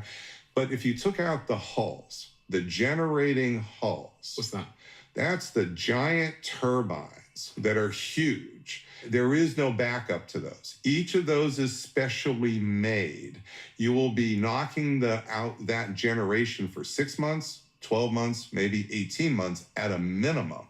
What that's going to do is stop all dialysis in the country. That's going to stop all the heart surgeries and other life-saving surgeries that are going to happen in the country. It's going to take out all the food refrigeration in the country. So, you know, when power goes out in your house and goes out for 10 minutes or an hour, it's not so bad. You don't really notice it. But when it goes out for 2 days or 3 days or a week, all the food in your refrigerator spoils and you can't eat it fast enough. You can't give it away fast enough because it's happening to everybody on your block. Well, that's what would happen across the country. So there's going to be an enormous amount of spoilage of food, and that refrigeration then is not going to be available to come back. And so you're going to have enormous hunger problems here. So people that were already malnourished, they are going to be susceptible to more disease. So you will end up lowering the life expectancy in a measurable way of that population. This company that I've just invested in. Right? I need y'all to check this out now. Let me see. That's right. A little bit more. 53 minutes, and then one other article I want to show before opening things up. And we're going straight to the 10 horns. Right? 53 minutes. So there's been a lot of talk in the recent days about a ceasefire. And Trump said he was going to, he said, tweet these horrific things about ending a whole civilization tonight. And then at the final hour said that they had proposed a 10-point plan and that there was going to be a 2-week ceasefire. What do you think was actually going on there? The collision of stages 3 and 4. So what you are now seeing is we are now understand we're in it for the long haul, which means we can't go back to February 27. We can't undo the last 40 days. It's just not going to be possible. So there's only 2 futures going forward. Future number 1 is that ground war option. And we've talked about how terrible that is. And of course, that's obviously bad cost. But future number 2 is Iran as an emerging 4th center of world power. And that is incredibly damaging to America's power. And that is going to be damaging to President Trump's legacy. Is there not another option where Iran, their leadership says, okay, we won't make nuclear weapons. Okay, we'll be friends. Okay, it's all over. Please stop bombing us. let's go for peace? So my response to that is I've been studying the history of international politics for over 35 years. I know quite a bit about great power politics and regional power politics going back 300 years. I have never seen a country at the regional level or at the great power level surrender power. Did America, after World War II, decide, well, yes, we have the capability to build nuclear weapons, but, we want to get along with the Russians who helped us defeat Germany. So what we're going to do is we're going to actually have a deal, an arms control agreement. In fact, this was proposed, by the way, and we rejected it, which is we're just going to not go down that road. We're going to surrender the power advantage that we have here so that we can be cooperative with the Soviets who had just worked with us to defeat Nazi Germany. So that's not going to happen. There's no evidence in history, in our history, we've never surrendered power, even when it might have been a good idea. But we haven't done that. They're not going to do this. They're not going to do that. No, they're not going to do this. You already see this in the... So in a nutshell, for those who just came in and missed it, we have an expert who's an historian on end games, and guess what? Different governments, different presidents, and all of this have spoke to this guy concerning war games planning, and he's been dealing with this. This is his line of work historically, understanding how empires thrive and or fall. And what he said here is, no. There is no such thing as peace. Because why? They've let the proverbial Pandora out of its box. Iran is actually winning in the Middle East strategies right now. The Strait of Hormuz has stopped. So what government that have seized power politically relegates it? Why? Why would they? See? Once Israel, quote unquote America, began to strike Iran, for the sake of self-preservation, they had to go on with their plans of what? Stopping the Straits of Hormuz, which would topple or destroy the world's economical machine. So now they see it's working, they're not going to pull back on it. Because who's to say once they pull back that Israel doesn't strike again? Right? So while they got a stranglehold on something, they holding that because that's, as far as they're concerned, that's really the only play they have for survival. Right? Now think about what that means for us with this stranglehold on the Strait of Hormuz. Now, brothers and sisters, Iran never did anything like this. Even when America slapped sanctions on it, embargoes, and wouldn't allow them to trade with the international body and all of that. Iran never threatened the Strait of Hormuz or the world's economy. But now it has begun. Right? So this is what this guy is saying. So the other guy's asking, well, okay, we both did a little strike or whatever the case is. Is there a place of peace where we can amicably go back to living normal? He says, no. This thing have gone too far. Now, here it is. America in of itself, because of this media, the people living in America don't understand how grave this is yet. When we find out about, when we deal with the consequences of what's going on here, it's going to already be too late. When we see it, we're going to see it real time, without warning. Okay? Now, how did they, and that's right, folks, they do predictive programming. How did they program us into accepting the future's reality? The predictive programming, when COVID happened, and a lot of the deliveries that were right there, right, in containers, wasn't getting delivered to the supermarkets and or stores so that we could see the optics of empty shelves. That was the predictive programming during COVID. There was product. They just didn't put it in the stores. They wanted us to see the optics of stores in the future, empty shelves with no food, knowing that that would be the eventual reality once this war began. But the difference is, right, when they said COVID was over, the trucks went shipping and it filled everything up. The difference this time is that the empty shelves are going to be for real. It's not going to be a thing where, well, they're at the ports waiting for the president to say go, and then the trucks can now fill the supermarkets up the next day. So the predictive programming was having us see empty shelves in the supermarket, knowing that that was the future of America if this war were to ensue.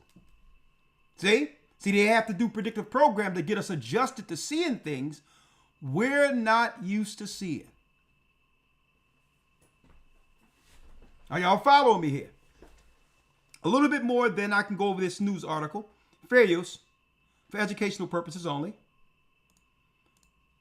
And why the ceasefire is breaking down so fast. It's breaking down so fast because essentially President Trump, he didn't just declare victory. He said that Iran's not going to have all this power that I'm explaining to you. And what Iran did is almost immediately assert, oh, yes, we are.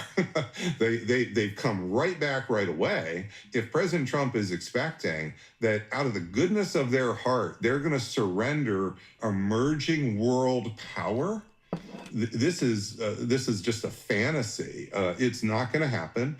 He wouldn't surrender power. Why is he going to expect Iran's going to surrender power? So I'm looking at this apparent 10-point proposal submitted by Iran. Mm-hmm. And you got to take this with a pinch of salt because there's different reports about what this 10-point proposal looks like. But it says that based on official releases from the Iranian state news agency, the IRNA, and international reporting, the 10-point proposal from Iran to the United States was for a permanent ceasefire, number one, end attacks on allies, a complete halt to Israel and US strikes across the region, specifically Lebanon, Iraq, and Yemen. Number three, reopen the Strait of Hormuz. Iran will allow safe passage through the Strait of Hormuz. Collect tolls. Iran will charge a fee, reportedly $2 million, for each ship passing through the strait. Revenue sharing with Oman, which is toll revenues, will be split with Oman as custodians of the strait. Number six, lift the sanctions, the complete removal of all US primary and secondary sanctions, release assets. Number seven, the immediate return of all frozen Iranian funds held abroad. Number eight, the right to enrich uranium, US acceptance of Iran's right to domestic uranium enrichment, while Iran commits to not seeking nuclear weapons. Number nine, war reparations, full compensation paid to Iran for reconstruction costs from the bombing. And lastly, number 10, the termination of all UN resolutions against the regime and a new binding UN Security Council resolution to enforce this deal. Now, listen, I don't know a lot about what I'm talking about, so that's the disclaimer. However, it sounds like a good deal for Iran in many respects. On every single point. And it also validates Iran as an emerging world power. So all of those points in the details, if you think of them as a flow diagram, all 10 of them are adding up to validation of Iran as top in the hierarchy in the Persian Gulf. So why is it so important to be the number one strongest state in the world? Fair use. It's because in the last 300 years, whether it was Britain, the United States, or whether it's China in the future, the number one state typically dictates the rules of how the world systems operate. Well, what you're seeing with Iran is they want to dictate the rules in the Persian Gulf, and that's what that is.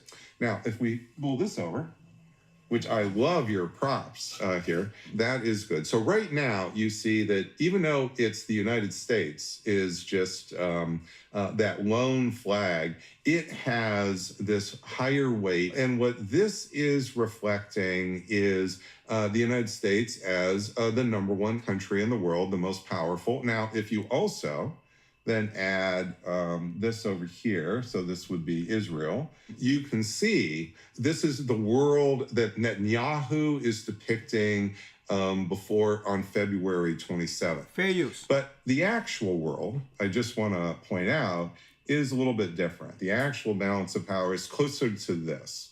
It's closer to the United States, and then we have China, and we have Russia. There are three centers of world power, and in 1990, it used to be, by the way, just the United States and the Soviet Union. Then Russia, the Soviet Union collapses. This is when the United States is the sole superpower, the unipolar moment. It immediately shifts like this from 1989 to 1992. Dramatic shift. However, along the way, in the last 30 years, you see this changing. And what's changing? Russia actually still is weak. It's still about 2% of the world's GDP. That's not really what's changing. What's really changing is China is now much more powerful. It's still not as powerful as the United States, but notice that we were here in 1990, and now the balance is starting to be to come like this. Well, if we start to add Iran as a center of world power, now we're starting to change this in a much different way. Now, these three powers are starting together in concert to become more powerful than the United States, especially with respect to energy. And energy matters so much because it's an underlying component for our economic growth, that GDP. The way we measure great power, Stephen, for decades and decades, we've used static indicators, GDP, how big is your military, how many nuclear weapons you have. That all rests on the productive capacity of your country, which is why the productive capacity is so important. What does that turn on? It turns a lot, very heavily on oil. Oil today is the commodity. If you lose access to oil within weeks or a month and a half, this has dramatic cliff effects on your economy. Now, if you lose access to semiconductors, pharmaceuticals, that's bad, and it's bad over time in particular. You lose access to oil.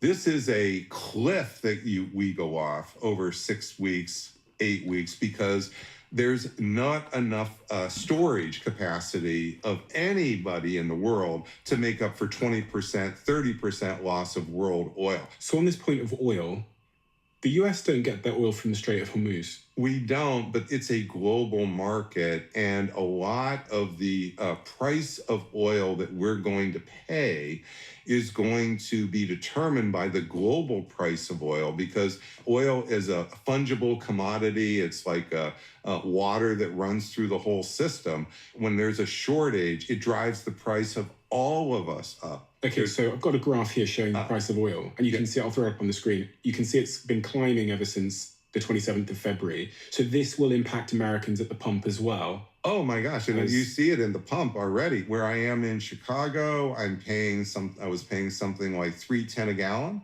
Now, the last time I filled up, it was $4.60. It's a bit of a misnomer to think that we can, as America, get away scot-free with everybody else losing oil, and we're not going to pay a price. Now, to be clear, we will have supply of oil. The price will go up.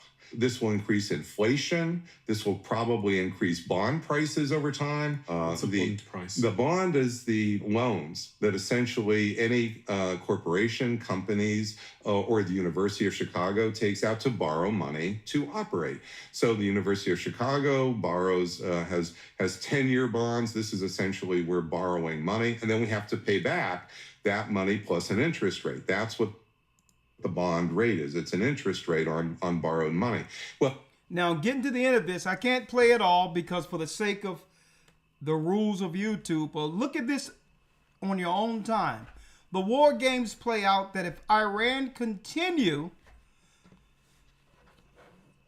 this stress on the Strait of Hormuz, and or if Israel, Elder Lawyer, even if America under Trump orders a ceasefire, But yet Israel, which is led by the 10 horns, Europe, strikes anyway. Iran will take that as what? A breach in the agreement with America. Strike all of the water of the allies who depend on outside water for these deserts to survive. The United Emirates, Dubai, all these areas which are essentially deserts, folks. They'll destroy all the water and irrigation systems against these cities that depends on outside water, and still keep the Strait of Hormuz shut down. Now, what does that mean for the world economy? Well, guess what? All of the allies who are against America now will side with Iran for the sake of what? Their economies. And at that point, all of these countries Trump put tariffs on, that's right, they're going to side with China, Iran, Russia economically, and they will all agree to sacrifice America. So what does that mean? Right? Look at your screen. Let me tie it all up for you now. Look at your screen. And now the lawyer, get me Revelations 20 real quick. Right? The global health. Right? The global health. How the Iran war could drive a historic hunger crisis. Look at this.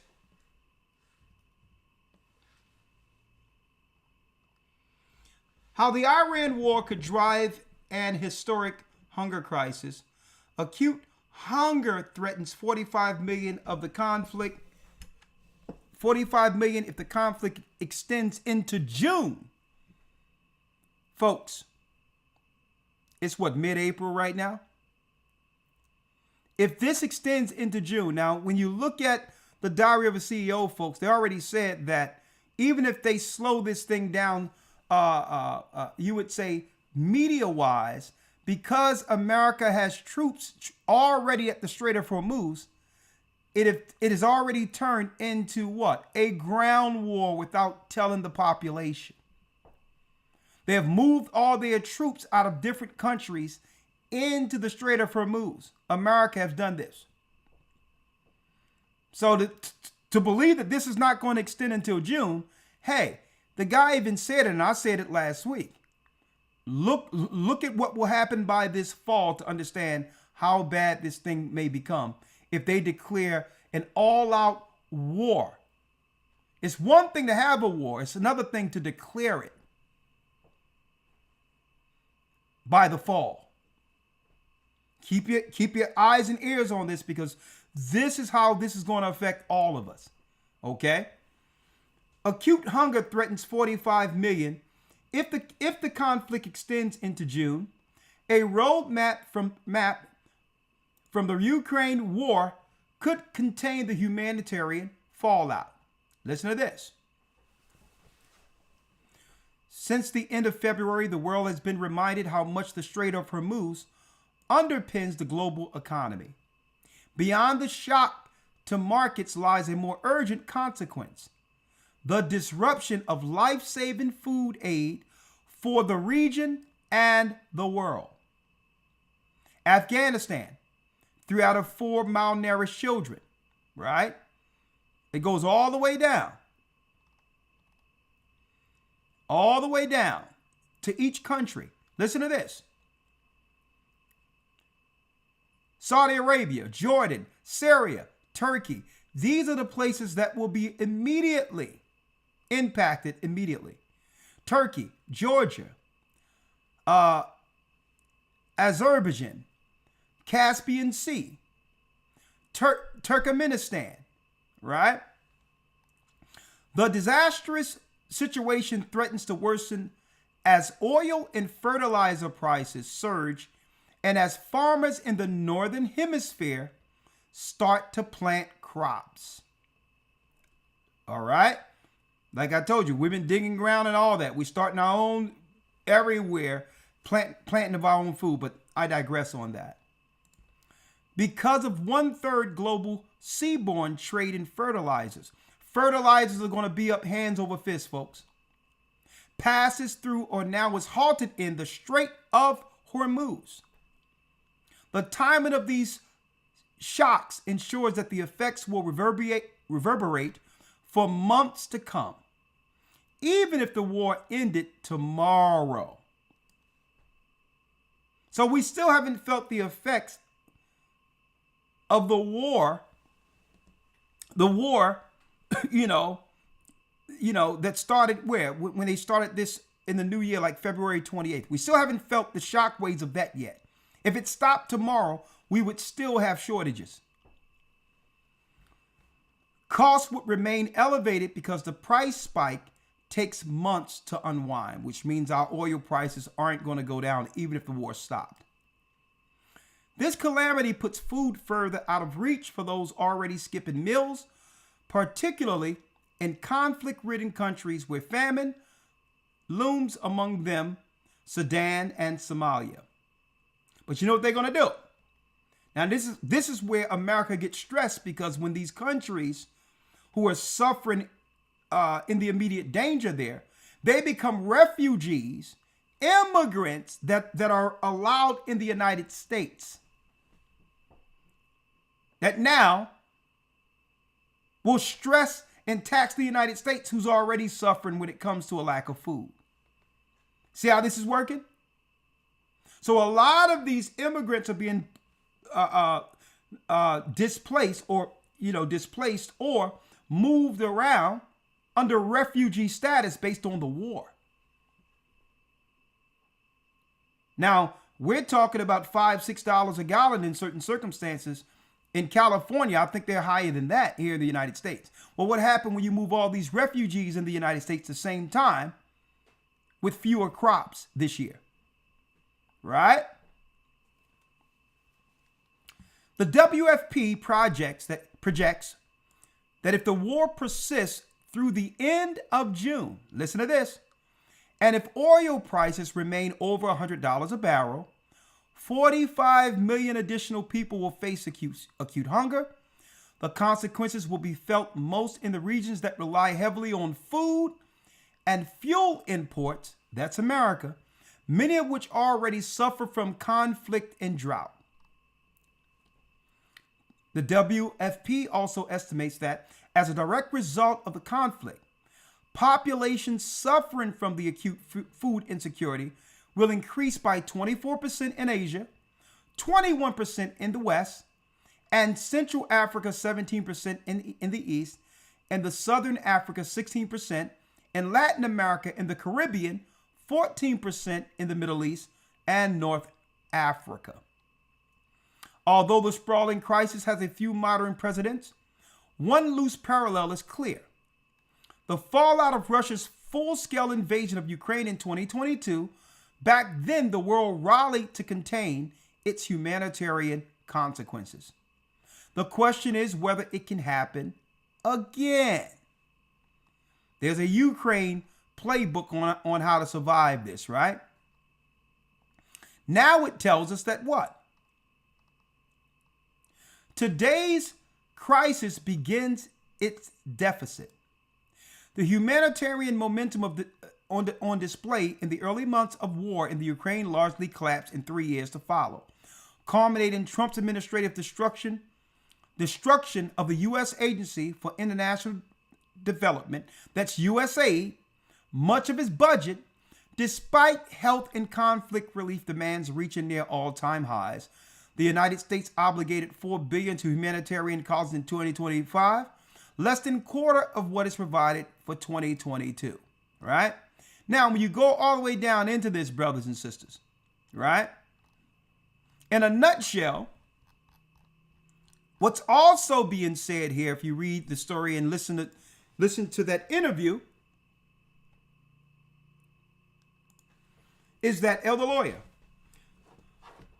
all the money that went into the Ukraine war, the humanitarian thing for Ukraine, guess what? That emptied the treasury in the United States. That would be what? That would be a relief valve for Americans if something happened here. They depleted the treasury. When it comes to humanitarian aid or finances for Americans. Right? So they put all this money, billions into Ukraine, billions into Ukraine. And there's no relief for those citizens that are here if the crisis or war comes here. For those who missed it earlier, I was stating the strategic way that the 10 horns would have to destroy America, because why? America is an armed nation. Okay? So you can't physically beat America. You have a standing army of over 200, 300 million people who's armed. So if you want to know how they're planning on doing it, they're doing it indirectly with the war in Iran. Strangling the Strait of Hormuz, which will what? Fertilizer, oil, all the things that America depends on to thrive. That's right, folks, is getting depleted through this war. So now it's a financial crunch on America first, indirectly, without telling the people in America or in the West that we're the target. See? Indirectly, you're looking over there, but the domino effect is everything that we need to survive, to eat, or whatever the case is, has gone up exponentially because of what's over there. If Trump decides, well, listen, this is too much, okay? I mean, my reputation is in the trash right now. They took a poll, and all of America is against Trump right now, and even the Christian right, he's tanking. So he may think, well, hold up. Let's stop the war. I'm willing to do peace. And the 10 horns with Israel is going to say, no, we're going to strike Iran again. And now Iran will double down against America and strangle America that way. Think about it. America has military. America has bullets. America has guns. That's right. So they can defend themselves. But in the event of a famine, what's more important? Huh? What's more important? A storage filled with ammunition? Bullets? Rounds? Or grain? Think about that. You can't eat the bullets. So this is the plan we read about in the book of Revelation. In the book of Revelations, the EU, Europe have already begun to distance themselves against America, knowing that they have pulled the plug already. Okay? And guess what? It's a necessity. It must happen according to prophecy. Because eventually the place that enslaved God's people must be judged. That's just the way it is. An empire gone forever, as was prophesied out of the word of God. But the tough part about this, brothers and sisters, is that we must live through it. We must live through it. And those with the true faith of the Almighty and believe in Christ will make it through this. I have no doubt in my mind, brothers and sisters. No doubt in my mind. The book of Revelation, what was shown to John on the Isle of Patmos, folks, sent to John on the Isle of Patmos, was sent to the 7 churches. So those in the ministry understood these times and how to get through the times we're living in right now. We have to be led through the Holy Spirit, guided by the Almighty through it. He said it would happen, and I'm seeing how the Most High is actually producing what he said he would produce so that we could survive through this. I'm seeing it as clear as day. As clear as day, I see it. For those who believe. But it's going to happen. All right? Trump is going to get up there on the microphone. He's going to say, well, listen, I came up with an agreement. Iran and us, we agreed. Everything is fine. You know, we're going to open up the Strait of Hormuz. That's what they're going to tell America. And then the next few days, you're going to hear about Israel striking again. So Iran is like, I'll tell you what. You're going to have to agree with everything we put on the table that determines peace, including no more aid to Israel militarily against us. These are the Iranians' demands. The Iranians is in their demands and to say, listen, we'll open up the Strait of Hormuz. Stop funding Israel. Now, you know Israel, the Middle East isn't going for that. I mean, the Israeli state isn't going for that.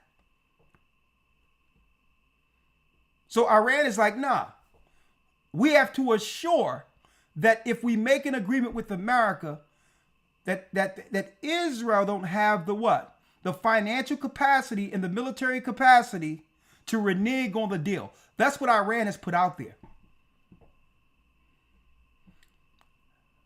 Thank you, Yashara. I really appreciate it. All praises be to the Most High. Thank you. So Iran have put a demand out there and say, listen, we'll open up the Strait of Hormuz, but all of these demands must be fulfilled. The United States cannot strike. We must be full reparations to restore our land and all the war-torn areas. On top of that, no more financial aid militarily to Israel, and then we'll open up the Strait of Hormuz. Now, how many of you people out there think that Israel is going to go for that, the state of Israel? So it's as if Iran have put out an offer that they know Israel will not agree upon, as if Iran want the war. They know Israel will never agree to that. No more financial aid to Israel. So it's as if Iran is putting up offers they know America and Israel will not agree with, as if they want this war. Huh? See? So it's inevitable. Iran can't stand still after what just happened to them knocking out the heads of state there. Right? At the same time, Israel cannot stop because why? The only way they can seize power at the very end is to use America's military might and finances to be what? The king over the Middle East, which means toppling Iran. And Iran is saying they're not having it. They'll put a stranglehold on the world's economy before going down in a war. So where does it leave us? Elder Lawyer, you have it? Yes, sir. Let's go to Revelation 20. This is where this leads us. And guess what, folks? It's going to happen. When the shelves were empty during so-called COVID, it wasn't because there were no products here in the United States. It wasn't because there was a famine. Okay? Each state agreed upon to hold all the products and goods at the ports in containers until the crisis is over. And when Biden said, hey, it's over, There's no more pandemic. Boom. You looked up a few days, all the shelves was filled. But they were giving us the future optics of our supermarkets.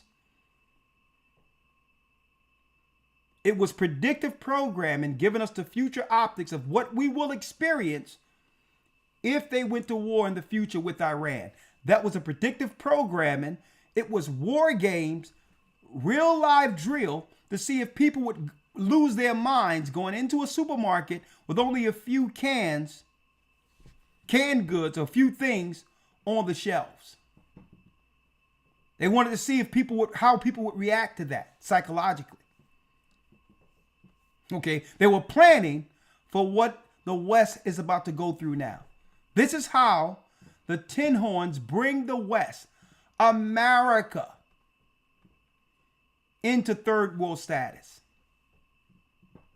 And however, another way they can bring the world into third world status is get citizens in the United States who's used to living under third world status. Immigrants. It's going to be normal for them.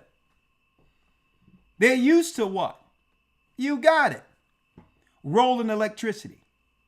Well, of course you have rolling electricity if you have a shortage on oil resources.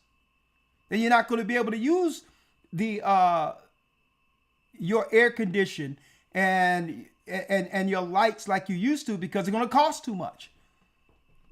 So they're not going to have to just cut you off at first. It's going to cost too much just to have it on. See? It's slick how they did this, right? Thank you, Carol. Right? So we have to keep you, folks, when you look throughout history, right? When you read that Bible, throughout history, the prophets, the teachers, there was always someone there the Most High sent to actually keep you in mind concerning the earth or the world we're living in and how to operate according to the Almighty to get through it. Back then it was prophets. It was called prophets, teachers, whatever you want to call it. The Most High have always done this throughout time. And here we are. Here we are. Right? And see, broadcasts like this, brothers and sisters, it keeps us ahead of the curve. Right? We're going to go through it, and we have to go through it together. But at least the Most High gave us insight to prepare against what's coming for ourselves and those who believe before it happens. Okay? This is why broadcasts like this is so important. Like, I don't know what I would have done, even though all types of stuff was trying to come against us, even during the so-called COVID crisis. Brothers and sisters, you don't know how many balls I was juggling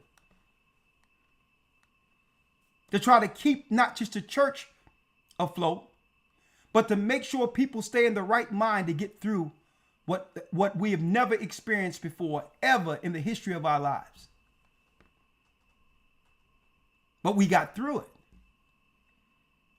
Whether it was opposition internally or outside, it didn't matter. When you believe and understand this Bible, you see the long game. And whatever you're dealing with currently, it's only a moment. It's only a moment. But we must keep focused on what the Most High wants us to keep focused on. Understand this. And folks, you don't know how many emails, how many phone calls, how many the number of people who reached out and said, you know what? During the time when we couldn't go to work, that we couldn't do anything, it was broadcast like what we have tonight, folks, that got a lot of our brothers and sisters through that time. And they would have made the decision through pressure that most people regret today who decided to do that. And guess what? It's going to happen again. It's going to happen again. When I say it's going to happen again, we're going to go through crisis again, but we're not going to be able to broadcast. I know it. The way we were able to do during COVID, even though we had to self-censor, it's going to come a time, folks, where we're not going to be able to talk to you through the crisis. Because you think they didn't log what was going on and who actually understood what was happening while it was happening? You know they're looking at it and saying, hey, those guys over there, guess what? They're with the Most High, and whatever we try to do to deceive the people, they're always in front of it.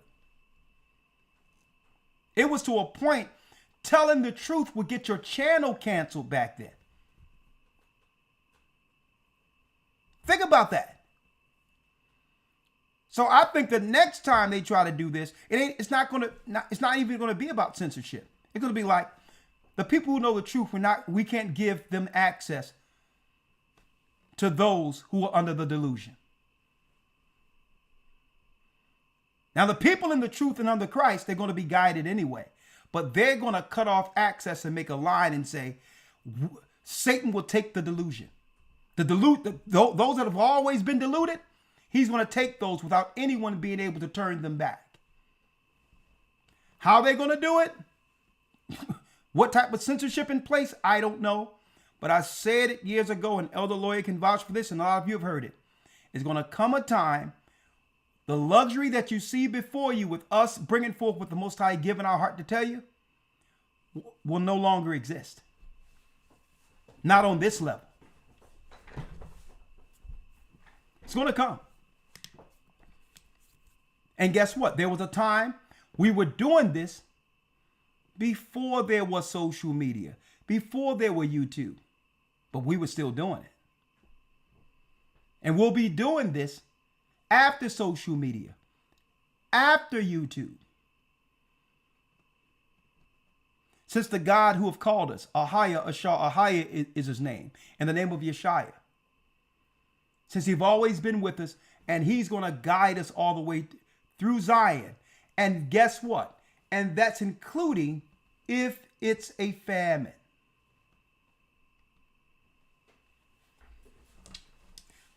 Better yet, not if there's a famine, when the famine comes.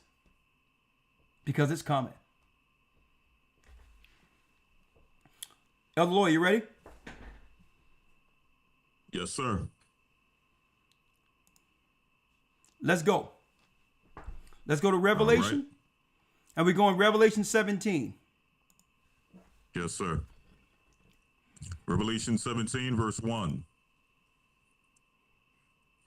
And there came one of the seven angels which had the seven vials, and talked with me, saying unto me, Come hither, I will show unto thee the judgment of the great whore that sitteth upon many waters, with whom the kings of the earth have committed fornication, and the inhabitants of the earth have been made drunk with the wine of her fornication. So he carried me away in the spirit into the wilderness, and I saw a woman sit upon a scarlet-colored beast, full of names of blasphemy, having 7 heads and 10 horns. 7 heads and 10 horns. The 7 heads represents the 7 mountains of Rome. The 10 horns are all the 10 countries that come out of the 7 horns, or Rome, the what you would call alliances of states, which are countries like Great Britain, France, Spain, Netherlands. The original 10 horns. Okay? Russia is a part of that, but they were part of the Eastern European side of it. 10 European states. And the woman was what? And the woman was arrayed in purple and scarlet color, and decked with gold and precious stones and pearls, having a golden cup in her hand full of abominations and filthiness of her fornication. It says right here, precious stones and pearls having golden, and look who wears the purple and scarlet. The cardinals and bishops of the Catholic Church. But really, it's an abomination. What's the abomination? It's their religion, which is Canaanite. It's a Canaanite religion, which all types of evil and fornication, child stuff, and all of that is a part of the Canaanite religion, the Babylonian religion. 5. And upon her forehead was a name written, Mystery Babylon the Great, the mother of harlots and abominations of the earth. The abominations of the earth. Folks, this is talking about who?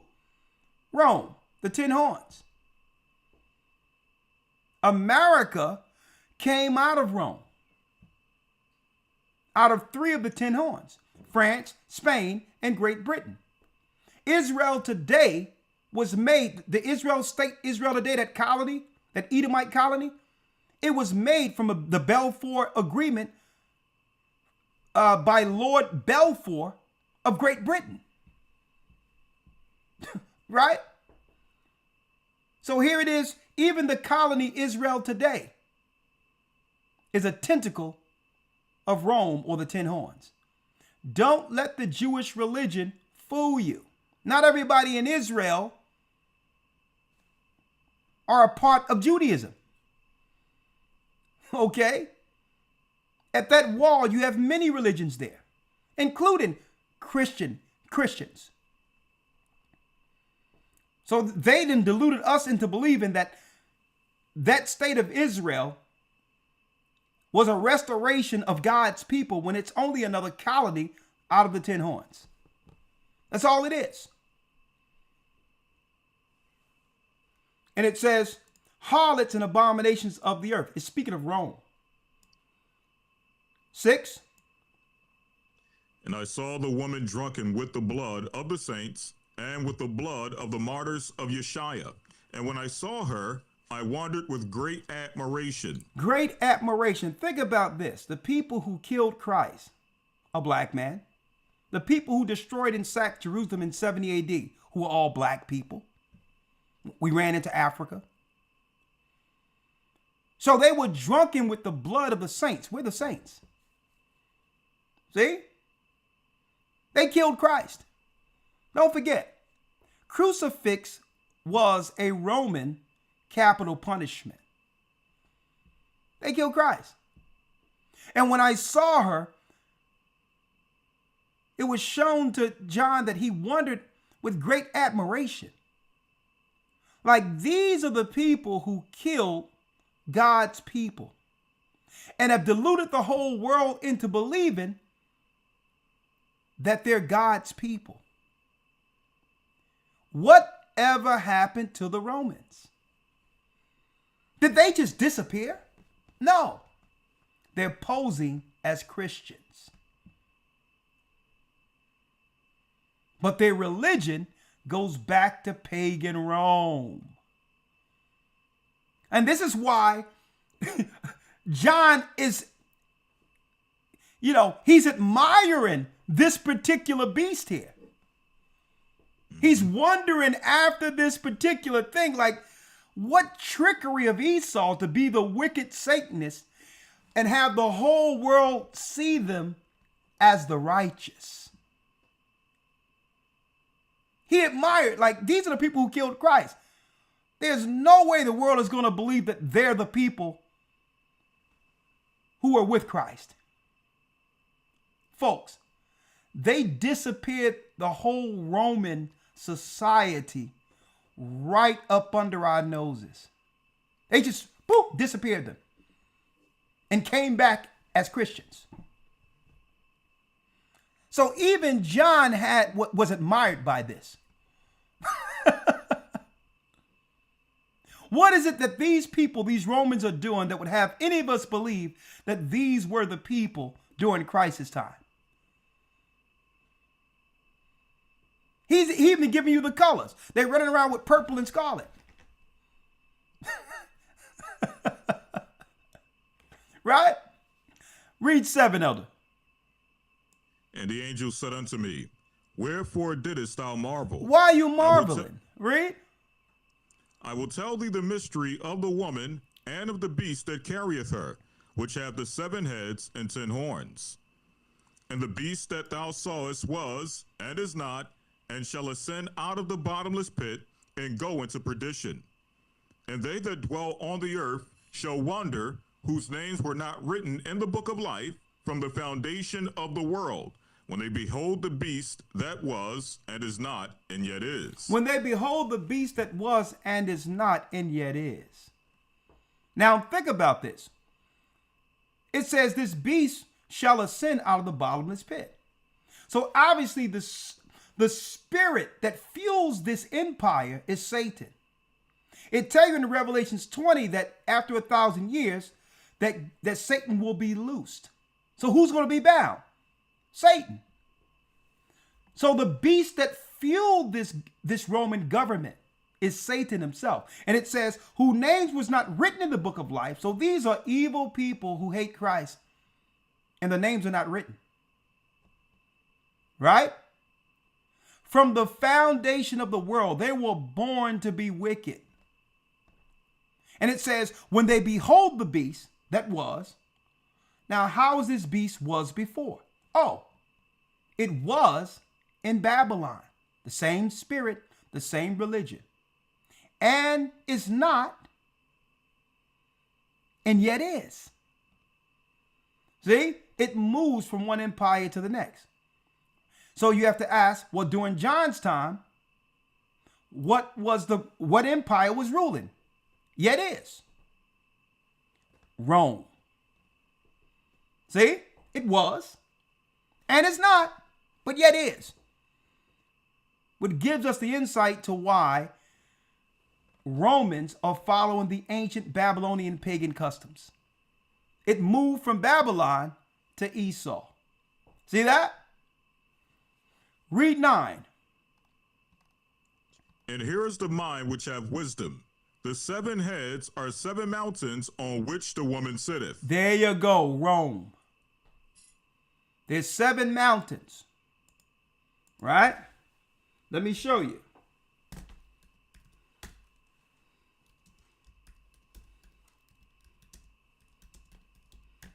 Seven mountains of Rome. Right here. The 7 hills of Rome. Right there. And look what you got here. It looks like a snake here, right? And you got the Vatican where the Pope sits. And here are the 7 hills that was shown to John on the Isle of Patmos. Quirinal Hill, Viminal Hill, Esquiline Hill, Capitoline Hill, Palatine Hill, Salian Hill, Avatine Hill, and what? Servian Hill. Everything that's shown in the book of Revelations is exposing Satan's religious power. See that? Then we go back to Revelation. So now here's the mystery for those who have had wisdom. Here's the mind which have wisdom. If your spiritual mind is open, the 7 heads are 7 mountains on which the woman sitteth. Rome. The Vatican. Read. And there are 5 kings. And there are 7 kings. 5 are fallen, and one is, and the other is not yet come. And when he cometh, he must continue a short space. Look at that. So the one that haven't come as of yet with the angel talking to John is America, who was made out of who? 3 of the 10 horns. Huh?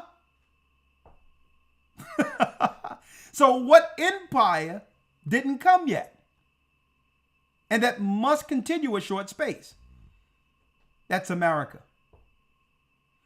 Read 11. And the beast that was and is not, even he is the 8th, and is of the 7, and goeth into perdition. Read. And the 10 horns which thou sawest are 10 kings, which have received no kingdom as yet, but receive power as kings 1 hour with the beast. Now what does it mean that the 10 horns which thou sawest are 10 kings, which have received no kingdom as of yet? You know why they haven't received the kingdom? Because America has taken the position of what? Ancient Rome, and have become the emperor. So even though they created America, everyone follows after America. And the original Tin Horns who made her became jealous. They became jealous. And what really made them upset and jealous is because of what Judah did here. It's our people, Judah, in America. That's right, through our God, our gospel music, our connection with God, that made us what? The beacon light of morality around the world, and made America more popular than all the empires that preceded it. So the Tin Horns, which are Edomites, whites, they got jealous of America. Here it is, the home of slaves have become more popular than us. See? So what did Esau say? It says, but receive power as kings 1 hour with the beast. Now, this is where we are now in what's going on in the Middle East. Because the last 7 years, which is the last hour, Rome and the Tin Horns will have power. But the only way they can have power, that's right, the countries that built America must pull the plug on it. That's why they're there in the Middle East, to instigate this war against Iran. This is their opportunity to take back the popularity they lost building America. They must embarrass America. See? And then separate themselves. Why embarrassing it? Why do you think? Look what they're promoting all over the world when it comes to America. They're not promoting strength. When they think about America, they think about what? Why do you think they trans men, trans women? The whole world is looking at America like a bunch of what? Out of their minds, satanic freaks. This is how America is being promoted throughout the earth. A weak military where you'll say, well, guess what? Don't ask, no tell. See? Why do you think the media is only promoting the negative that you find in America? Because what? You must demonize an empire before destroying it. This is how the Tin Horns gain the moral high ground internationally, which will give them what? The power to help destroy America. See? We're going to wrap it up. I don't think I have time for questions tonight. Probably one phone call. These have what? 13? These, yes, sir, 13. These have one mind and shall give their power and strength unto the beast. Come on. These shall make war with the Lamb, and the Lamb shall overcome them. For he is Lord of lords and King of kings, and they that are with him are called and chosen and faithful. So they'll be in position to fight against Christ upon Christ's second coming. America power at this time is already taken. See? So the Tin Horns are aligning themselves as a superpower to fight against Christ. Christ is coming to fight against the Vatican, to take Esau's power. 15. And he saith unto me, the waters which thou sawest where the whore sitteth are peoples and multitudes and nations and tongues. And the 10 horns which thou sawest upon the beast, these shall hate the whore, and shall make her desolate and naked, and shall eat her flesh, and burn her with fire. Look at that. And he saith unto me, the waters which thou sawest, what land is made out of what? The peoples, nations, tongues, all different races, like the Statue of Liberty say. Bring me all your people. It's America. And it says the 10 horns which thou sawest upon the beast, they shall hate the whore. That's what we're witnessing right now. And shall eat her flesh. That's right. Make her financially destitute. That happened when all the money started going to Israel, Ukraine, bankrupting the country, and then bringing immigrants to take the rest. That's how you make her naked. and burn her with fire. How will she burn her with fire? Even if Trump called for a treaty or a truce, Israel or the Vatican will still strike Iran, which will lead to Iran striking America. Fire. See? So they're really fighting against America. I'm talking about Europe and the Tin Horns through proxy using Iran to pull the trigger. So that America can't blame Europe. That's what they're doing. The burning her with fire is instigating the war that leads to Iran striking America.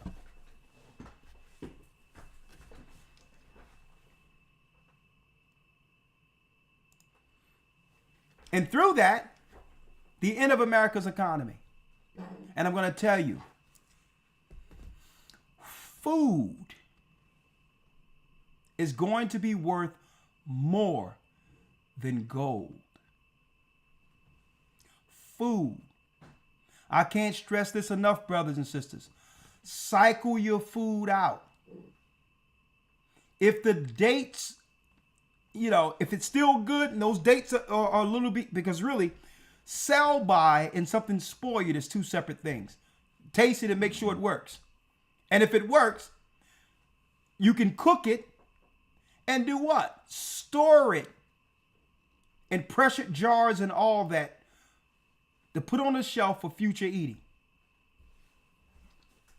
Make yourself stews, food, all of that, and pressure it down into jars. We're going to look up and it's going to be real.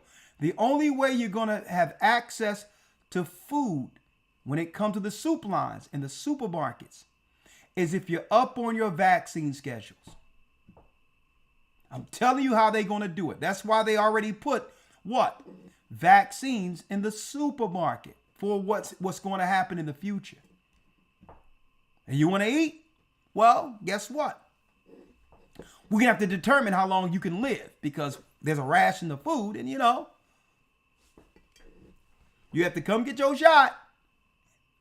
And then you can probably get a few canned goods based on what? The distribution during this time where there'll be what? Rationing of food and grain.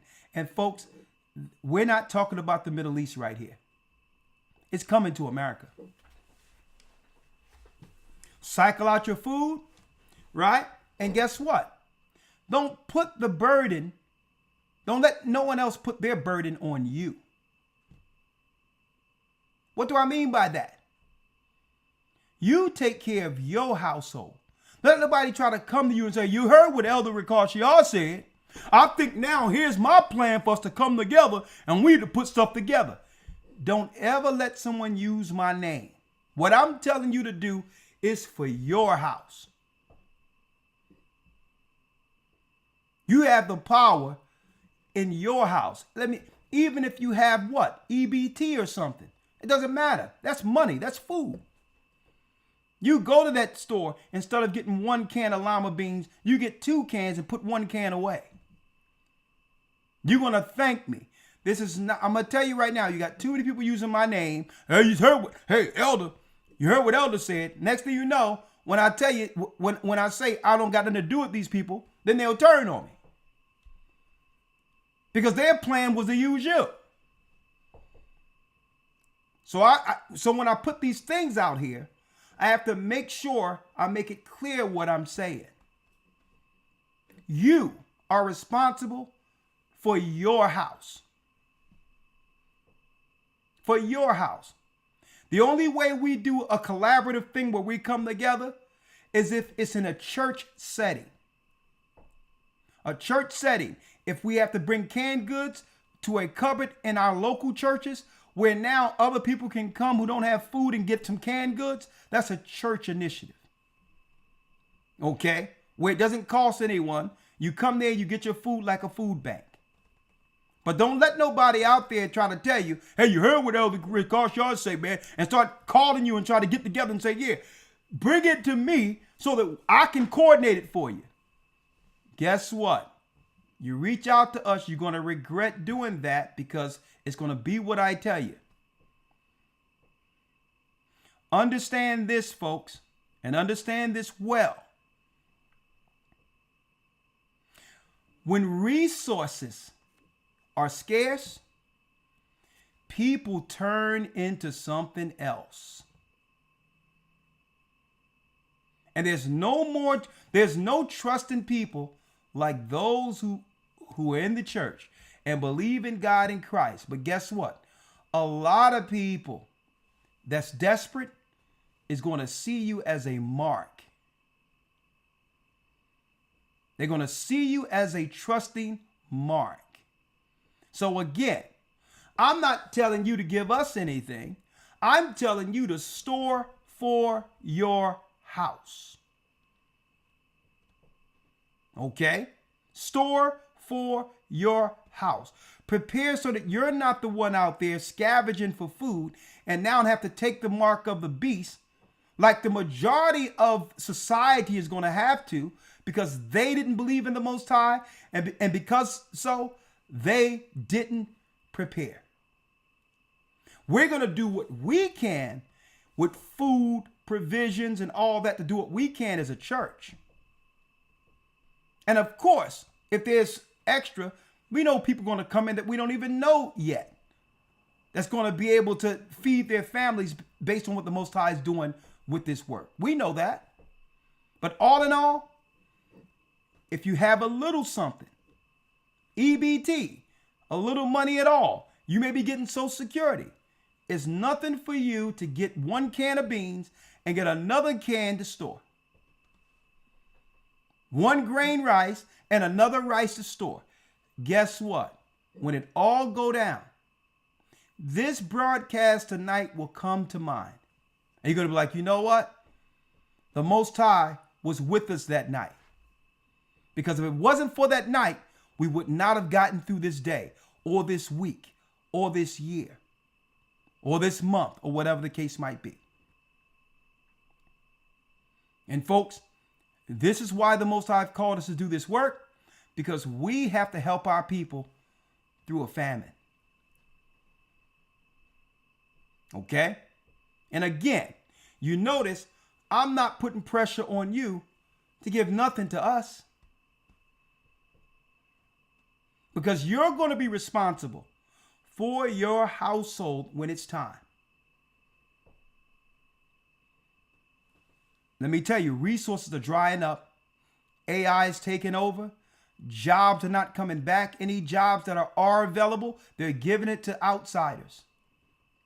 And through this, and I had this meeting early last year, and I told people, I'm like, things are going to get hard. And guess what? People are going to become desperate. And they're going to be trying to use the church. Yeah, oh yeah, do this, do this, do this. No. I'm like, nah.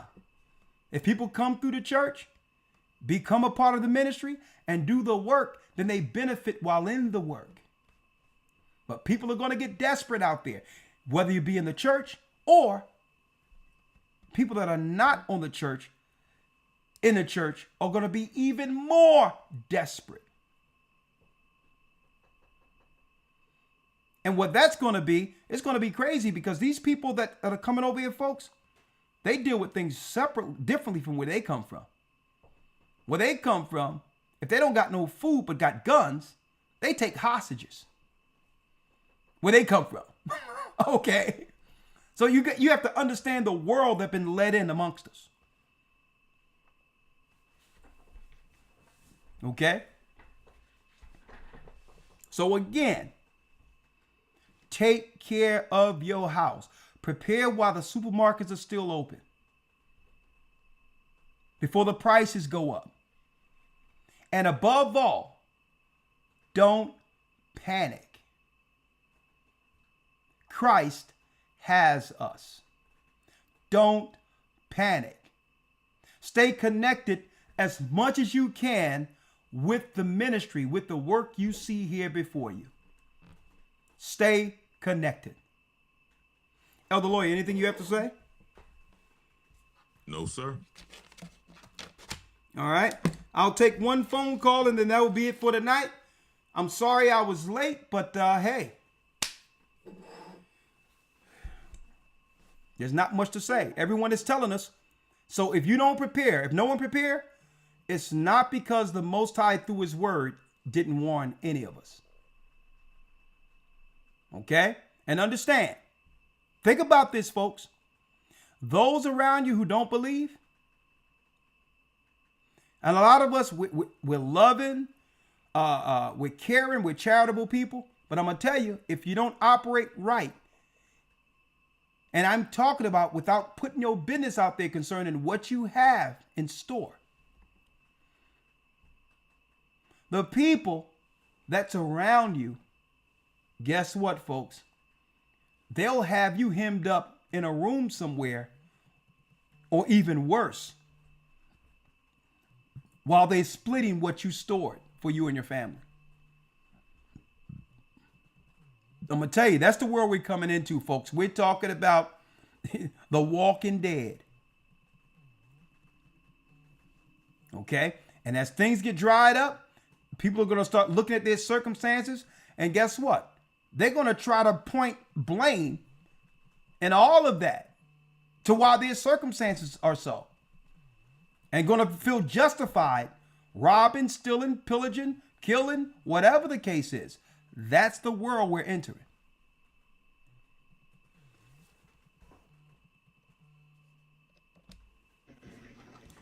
Blessings. Hello. 762. You are the blessed one for tonight, because I guess I'll pick this up. Man, it's 11 o'clock. Lord have mercy. Must be in the spirit tonight. Well, Elder, I've listened to you for a long time. As a blessing to definitely finally greet you and say hello. Blessings to you, sir. Yes. And I thank the Lord for ordaining me to let you listen to you tonight as a warning in preparation for having stockpiling of food. Well, all praises be to the Most High. That's our position. Yes. Give me one quick second, Elder, because I know you're getting ready to go off the air real quick. Yes, I am soon, and we'll be preparing for a good Patreon Friday night. All right. Yep. 1 second. Hey, Angie, I have Elder Ricard on the phone. Yeah. So is there anything you want him to pray for you about? He only got a few minutes, you know? Close the door. Yeah. God needs to go over there. Sorry about that. So You got it, Elder. Hello, Mr. Elder. Blessings. How are you, sister? Ricard. Bless you. Bless you. Ricard. Yeah, he's from Philadelphia. Hey. Hey, think of me the next time you eat a Philly cheesesteak, because I'm from Philly myself. Hey, sister, guess what? There's a place called Curly's around the corner from the church. Ooh. Man, let me tell you, I got one wrapped up in some aluminum foil right now. Oh, don't even tell me that. Man, sister, I'm about to the pop. juices. Listen, I can bring it. Let me tell you, I can bring a Philly cheesesteak back. What I'm gonna do? Let me talk to you real quick. I got that thing in some aluminum foil, but you know what I'm gonna do is I'm gonna pop that thing in the oven and put 425 up on there, and pop that thing up in the oven for like 10 to 12 minutes. And what's gonna happen is the cheese gonna melt up on that beef, but on the outside, sesame seed roll, mind you, it's gonna have that crunch on that thing, right? Oh, snap. And see, and what I'm gonna do nice and slow, I got salt, pepper, fried onions on that bad boy, ketchup and mayo, and what is gonna pop off with the hot peppers sprinkled on the top of that. What? Oh, wow. We're gonna sprinkle the hot peppers on there, and I'm gonna just look at it for a minute. I'm gonna get back and just look at, you're looking at that cheesesteak with the hot peppers, sweat running down your brow. Oh, God. Boom. He needs to stop it. Show 'em on. And then, I'm going to just have the fries, the crunchy fries next to it.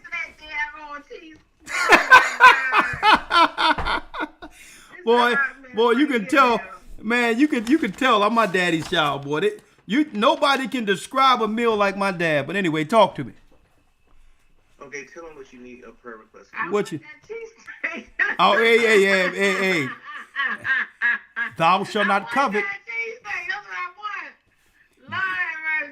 Thou shalt not covet. Thou shalt not covet. What's the name of the place again? It's called Sister Curly's. Oh, Sister Curly's? No, it's called Curly's, but don't worry about it. Where you live?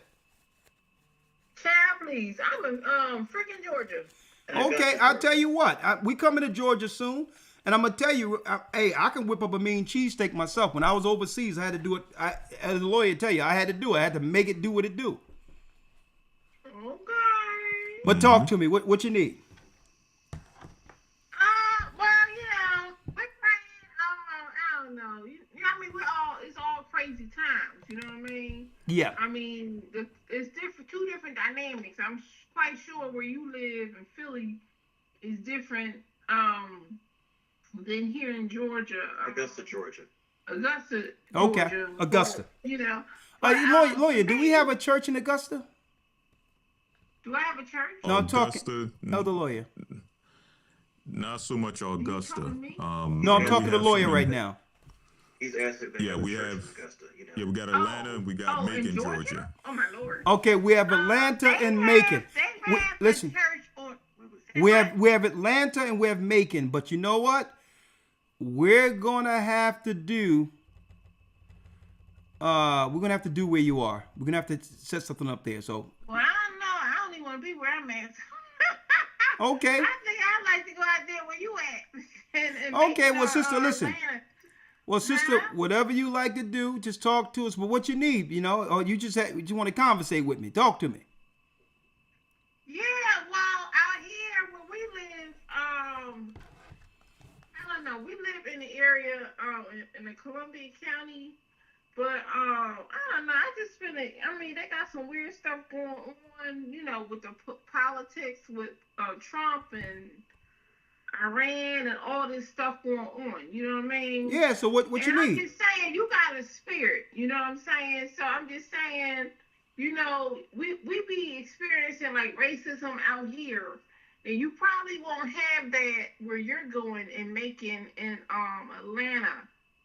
But every day I'm just I have a run-in with some weird behind person who got, an issue about something. So I just, it can't make this stuff up. But it's okay. Earth is the Lord and the fullness thereof.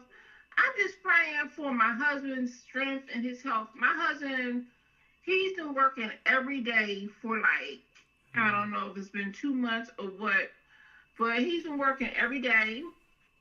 I have an issue. Hey, sister, let me tell you. Sister, I'm with you, but we're gonna have to land this plane. You have to tell me what we need now. You just you got open requests on everything going through your mind right now. So what we need is it's 11 o'clock at night. I'm happy to talk to you too, but let's land it. What we got popping here?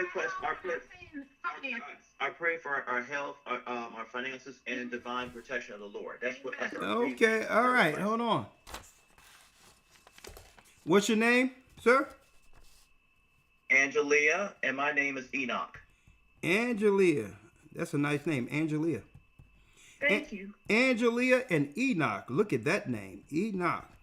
That's a special name right there. And you just need a prayer for your home. Yes. Mm-hmm. Yes, sir. Okay, we're going to put that out there on the Sabbath. What type of work you do, sir? Well, right now I've been fortunate by the Lord. Thanks to the Lord using my wife. The Bible says he finds wife finds a good thing. She helped me get a job at the airport. Okay, well that's good. Something is better than nothing right now. Okay, all right. You're working at the airport right now. All praise. Your wife works there too? No, my wife's not working now. I got a health issue. I take care of Sister, her. What is your health issue? Children. I was trying to tell you I have muscular endometriosis. Oh, that's an autoimmune issue. I had surgery already because I had a polyp and I had that removed. Autoimmune. Okay, what I'm going to do, I'm going to put your number down because I'm going to get somebody to reach out to you, see if we can get you some herbs that can fix you, okay? Fix what you going on there. Amen. Okay, hold on. Amen. Hallelujah. And you know, I'll look out for you, see what I can do. And what I do usually, if I'm helping somebody out on the herb health thing, it's what we do out of the kindness of our heart to send you the original package, whatever that is. I don't ask for nothing back in return. It's so that you can see whether or not it's working for you. And if so, you can contact the herbologist and keep on going after the first is gone. But at least I can get you started with something, okay? Amen. Because my teeth done fell out, everything. This Lord is have mercy. Well, don't worry about it, sister. You're going to be okay. Amen. 1, 3, 6. Okay, we got you, and I'm going to call you up, and we're going to call you. I'm going to have an herbologist call you and see what we can do to help you. I appreciate that. Thank you, Elder. Thank you. All right. Stay in the spirit and get ready to join Christ's army. It's called the Gathering of Christ Church. Hallelujah. Amen. All right, bless you. Bless you. God bless you. Bye now. Okay. Shalom. Well, that was a blessed, encouraging call. Very positive people. Man, our people are some wonderful people. You know, and hey, Elder Lawyer, we got to prepare. Yes, indeed. All right. So don't forget, when I see you, you bring me some of those eggs, and I just digged up some spring onions. I can at least give you that. Right? Yes, sir. Yes, sir. We'll talk. Okay. Let's barter this thing out now. All right. Thank you. Thank you, Elder Lawyer. You have a great night. Thank you for your support and all you do to help back me up in this work. And you know what I feel about you. You're a wonderful brother. I love you, man. Yes, sir. Love you as well, and you have a good night as well. All right. There go Elder Lawyer. With that concludes our broadcast for this evening. May the Most High be with you. Say, prayed up, sin not. We are the children of Israel, and we are back. Yeah, I'm about to throw that cheesesteak up in there and make it do what it do. The Most High is calling back the children of Israel. Good night, y'all. And I'm sorry I can't take no more phone calls. It's late. Let's go.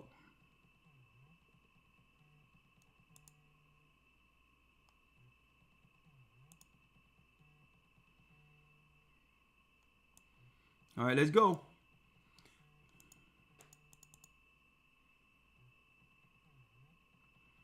Come on, where our music at?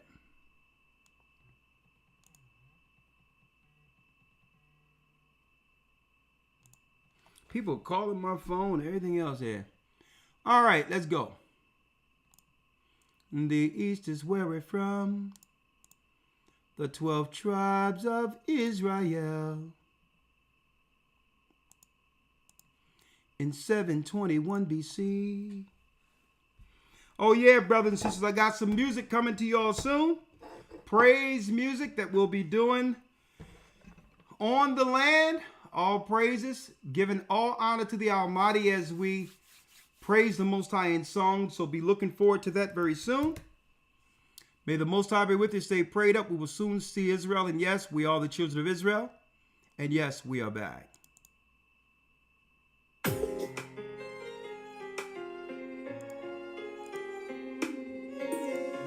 Blessings.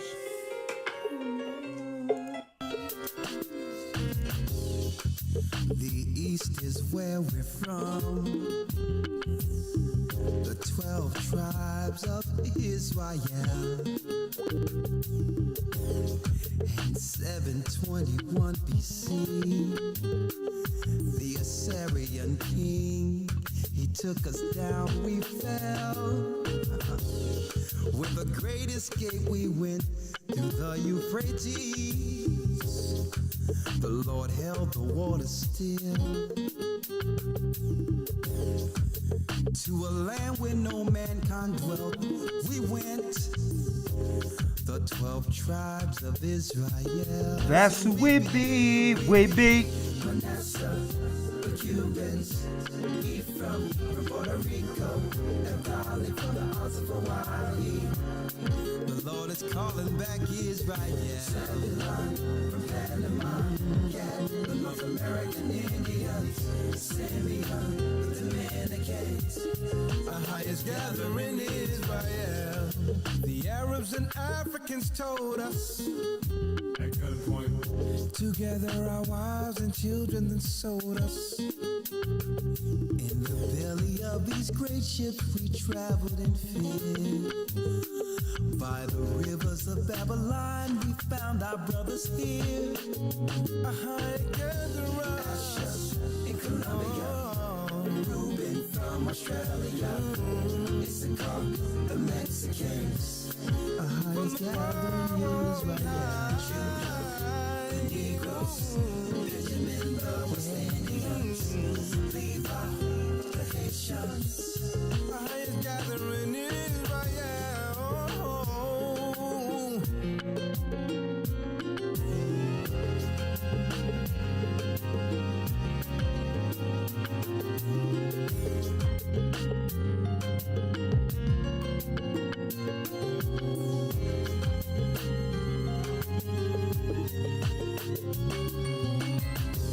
Asher in Colombia, Reuben from Australia, Issachar, the Mexicans.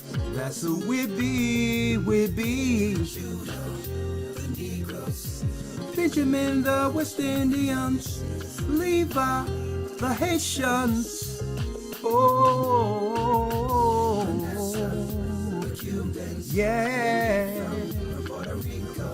Nepali from the Isles of Hawaii.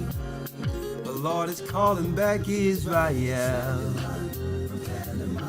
Yeah, the most American Indians, Simeon, our highest gathering Israel. Children of Israel, and that's right, we are back. Good night, my brothers and sisters. Stay in the spirit, stay prayed up, sin not. We will soon see Zion.